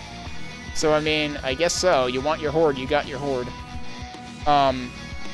The fight on the stairs with all the knights, I wasn't a huge fan of. And then, like, trying to balance that with the Minotaurs outside. I mean, I guess that was intentionally the challenge. But it felt a little weird. So, like, if anything, the Bastion fights, like, sat a little better with me. Maybe. As for most epic battle of all Quake history, I'm trying to think... Ugh. It's bad how all this stuff blurs together in my head, because, like, I'm trying to, like, exclude, like, you know, separate Arcane Dimensions and think about all the rest.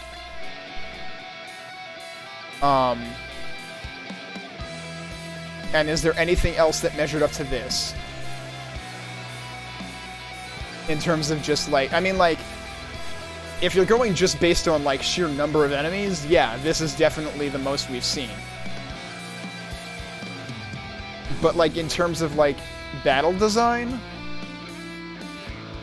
I feel like there's probably a couple of other contenders out of what I've played, but I'm having trouble remembering exactly where.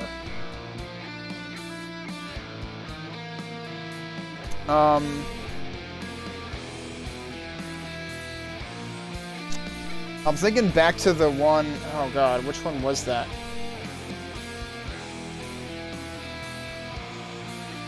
Actually, was that contract revoked? That I'm thinking of?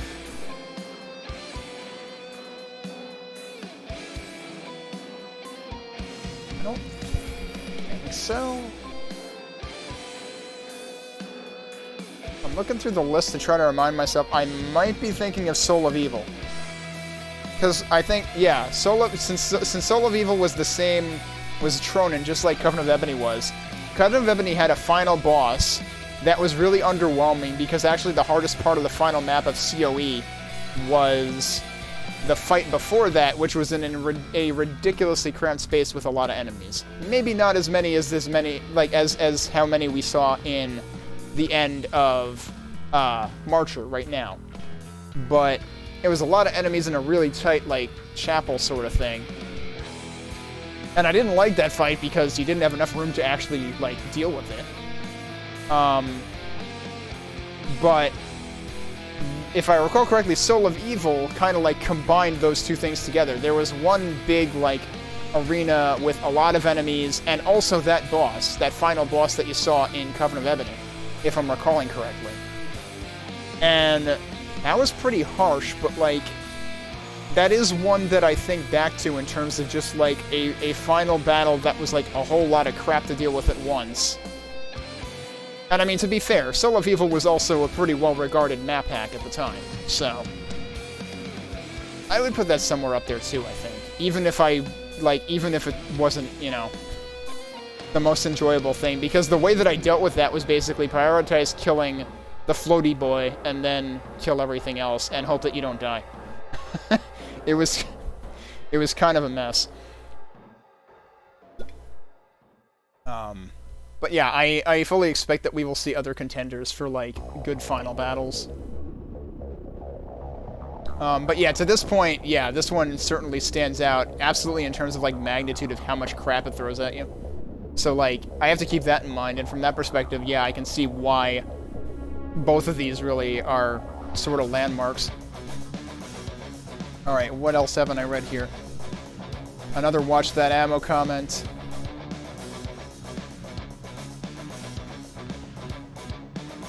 Truly a masterpiece. Congrats, Kinn. This is a great architectural feat. Gameplay is very good, too. There's more ammo than needed? No. No. Hard disagree. I mean, maybe if you don't allow too many imps to spawn, because I did make that mistake. There's more ammo than needed, even though sometimes you need to backtrack for some. Health and armor are okay, the secrets are enjoyable, and I liked even more those pieces of ammo and armor that weren't part of the secrets, but were also hard to find. Interesting. So maybe there's stuff I missed. I love the spiders. Nope, I also disagree with that.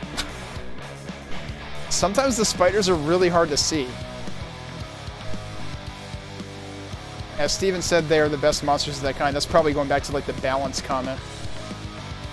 I would like it to be more difficult in Nightmare, but not in the fight with the Minotaurs and Werewolves like the well, Minotaur/Werewolf-like monsters, which they mean, you know, what we're calling the Gugs or whatever else, where you are ascending. That one is hard enough, even if you go outside the building. Yeah, and that's the thing, is, like, I felt like in order to fight those two Minotaurs, you had to go outside the building. If you got stuck in the staircase, you're done for. But it did seem like they wouldn't spawn imps when you were stuck in the staircase, probably because there wasn't room. The only drawback is the ambient. I do think that any ruins and honey, for example, are way better at that. Interesting. Both of those are on my list. What I need to do is start writing down when people make references to other maps that we will play in the future.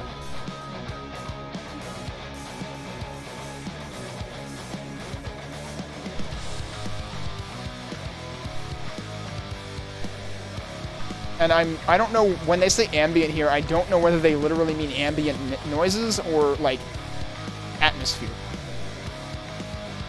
But we'll have to find out when we get to those. I think honey might be 2005-ish. Am I misremembering? I'm misremembering. Honey is 2012. Terra is 2005-ish. I was thinking of a different map with 5 letters in its name.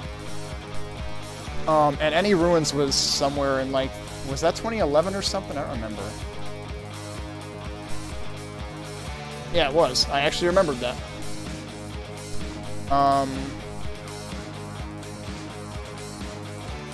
What the heck? Someone had a sinking through the floor bug? Weird. Alright, I can't think of a nickname says, hard to believe this was released all the way back in 2005. As of late 2003 with such strong contenders as Something Wicked and Honey. There's another one mentioned, Something Wicked. I don't think I have that one on the list.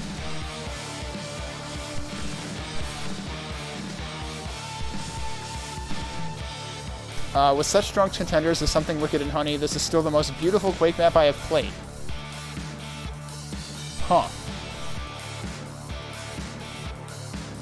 I mean, that does go hand in hand with what I was saying about... And Francis, I don't know if you were here when I did the beginning of this map, but when I walked out of the tunnel onto the bridge and saw the skybox and the castle, like, that was a holy shit moment. And the only other holy shit moment I have had in, like, to that level was Tears of the False God, which I'm pretty sure was a 2020 edition to Arcane Dimensions. So, yeah, I agree with this comment.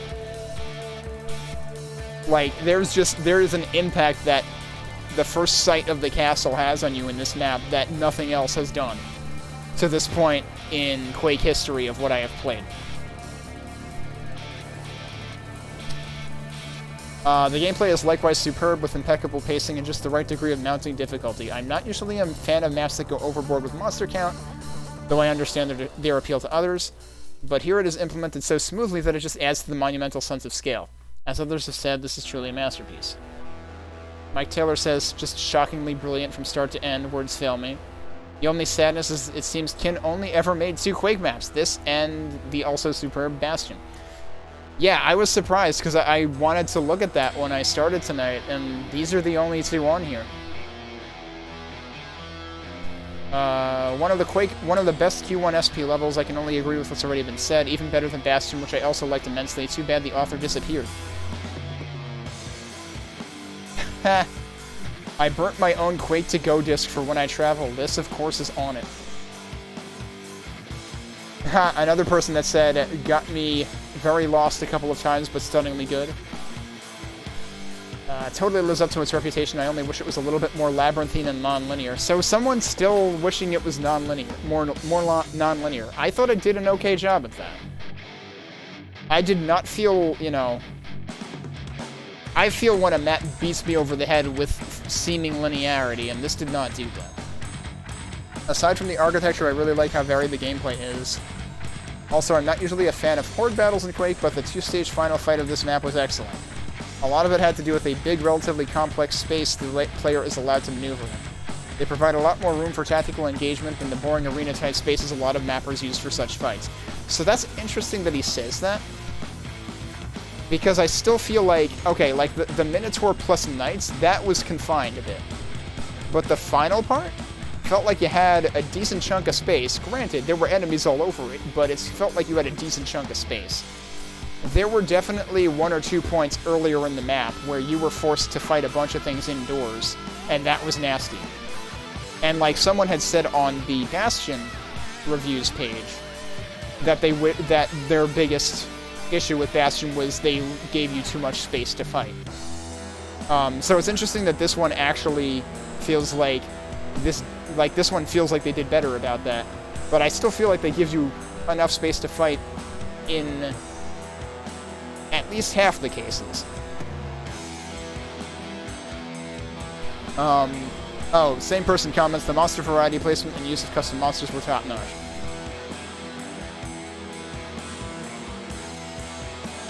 The 2 final battles were really intense. Loved the architecture and the use of custom monsters. Mike Taylor came back again because he replayed it.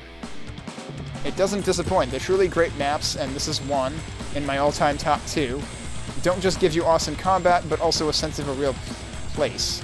My word, but the Marcher Fortress feels real and solid and inhabited. Yeah. Like, that's the thing, is like, this, I mean, you know, other than my gripe with the manhole, this map feels much more, like, dare I say realistic. Like, I mean, both of these maps kind of did, honestly. And, like, I think that's a big part of what separates it from stuff like Covenant of Ebony, where it was just, like, a room with enemies in it, and another room that looks exactly the same with more enemies in it, and another room that looks exactly the same with more enemies in it. Like, this felt designed. This felt like there was, you know, just like a progression of style throughout, sort of.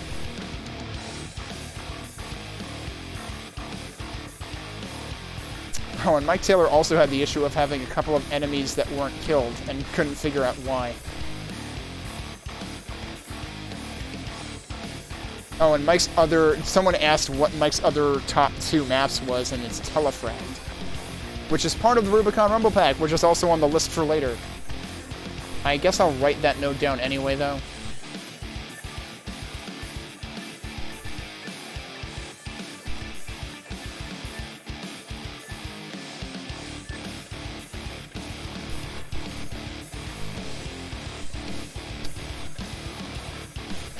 Alright, what else we got? I remember this when it came out. Awesome map. Great to see it's still made available. Also, the EXECs included allowed me to play the official mission packs back then. Oh, interesting. At the time, I was mainly an online Mega Team Fortress player. And they were using Z-Quake and the Quake QW class at the time, which wouldn't handle the mission packs with the SP-Progs DAT file. I'm wondering why they didn't just use, like, base Quake or GL Quake at the time, given that the ones included with this pack are essentially forked from that, I think. Looks like now Quakespasm and Dark Places handle pretty much all single-player needs these days and easily make this map look even better than when I first played it. Yeah, so I played the whole thing with Quakespasm, did not have an issue.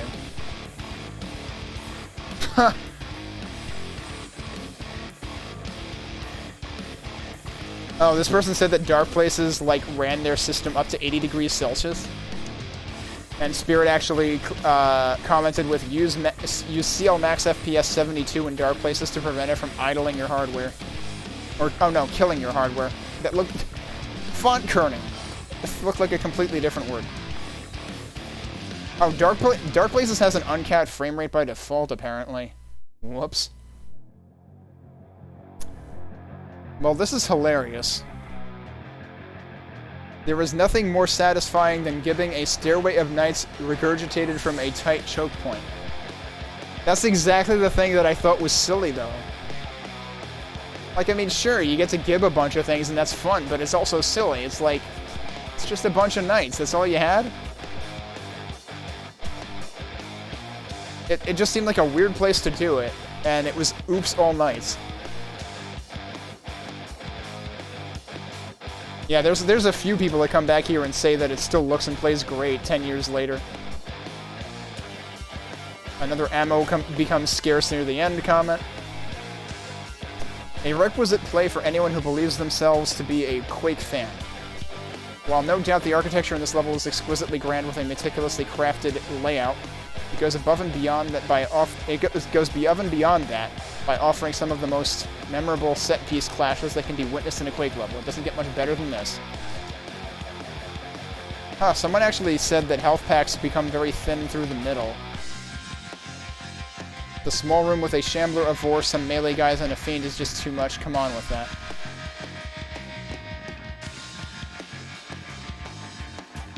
I think that's talking about the room, the confined room I had a problem with. I'm not sure if I had a Vor in that room. Can't remember now. It had imps in it, and they didn't mention that here. But that was definitely, like, the biggest problem for me. And I took a lot of hits in that. Okay. I'm realizing now it's actually midnight, after I read all those reviews.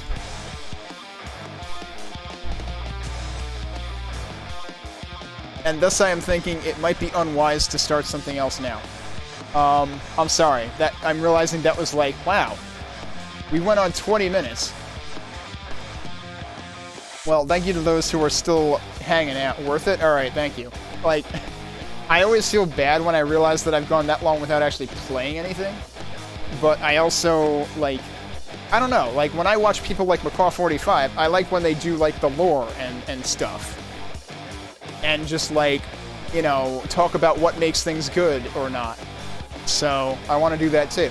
That's a part of the experience. So, and in a way, that's good because it solves my dilemma of, like, worrying about trying to do something else and not having enough time for it. So, midnight is a good stopping point.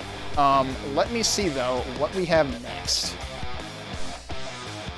So, in the process of putting these two together in the interest of doing both of Kinn's maps at the same night, I skipped over Quake Condensed and Entranto, which are both 2004 packs. I think they're both like 5 maps apiece or something like that. We might be able to get through both of them in one night. We'll see what happens. Otherwise, we'll do one of them and then revisit one of the things that I was talking about revisiting. So that's what we'll be doing next. And then after those, Terra is actually the next thing on the list, and then Contract Revoked, the Lost Chapters. What might make sense to do, we'll see how this goes. What might make sense to do is I'll save returning to Contract Revoked for right before we do Contract Revoked, the Lost Chapters. So I will prioritize going back for the secrets in Dawn of Eternity, NESP09, in the interest of possibly being able to save Contract Revoked, going through that again with the secret level for when we go through the Lost Chapters. That would make the most sense. But we'll see what happens. I'll try to, I have those two revisits available for throwing in if we have like an hour or so of time left over.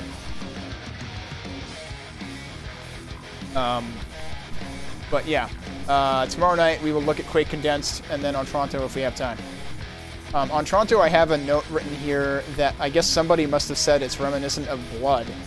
So that's interesting. I played Blood last year. You can find it in my 2020 Hindsight Twitch collection or playlist on YouTube if you want to see any of that for reference. Blood definitely had some interesting environments and stuff, but the hit scanners were just the worst. So I'm hoping that this isn't reminiscent of Blood because of the hit scanners. If it's reminiscent because of the environments, then that's something to look forward to. Meanwhile, if I recall correctly, Quake Condensed is largely considered like a very like original Quake, like id1 inspired pack. So should be some good stuff. So we'll get to that tomorrow. But that'll do it for tonight, given that it is already midnight. Thank you everybody for watching and continuing to hang out as we just went through the reviews and stuff. But yeah, these were some solid maps. And like, I was worried they were going to be overwhelming, and like the last one almost was. We almost ran out of ammo. But they were reasonable. I would say they were reasonable.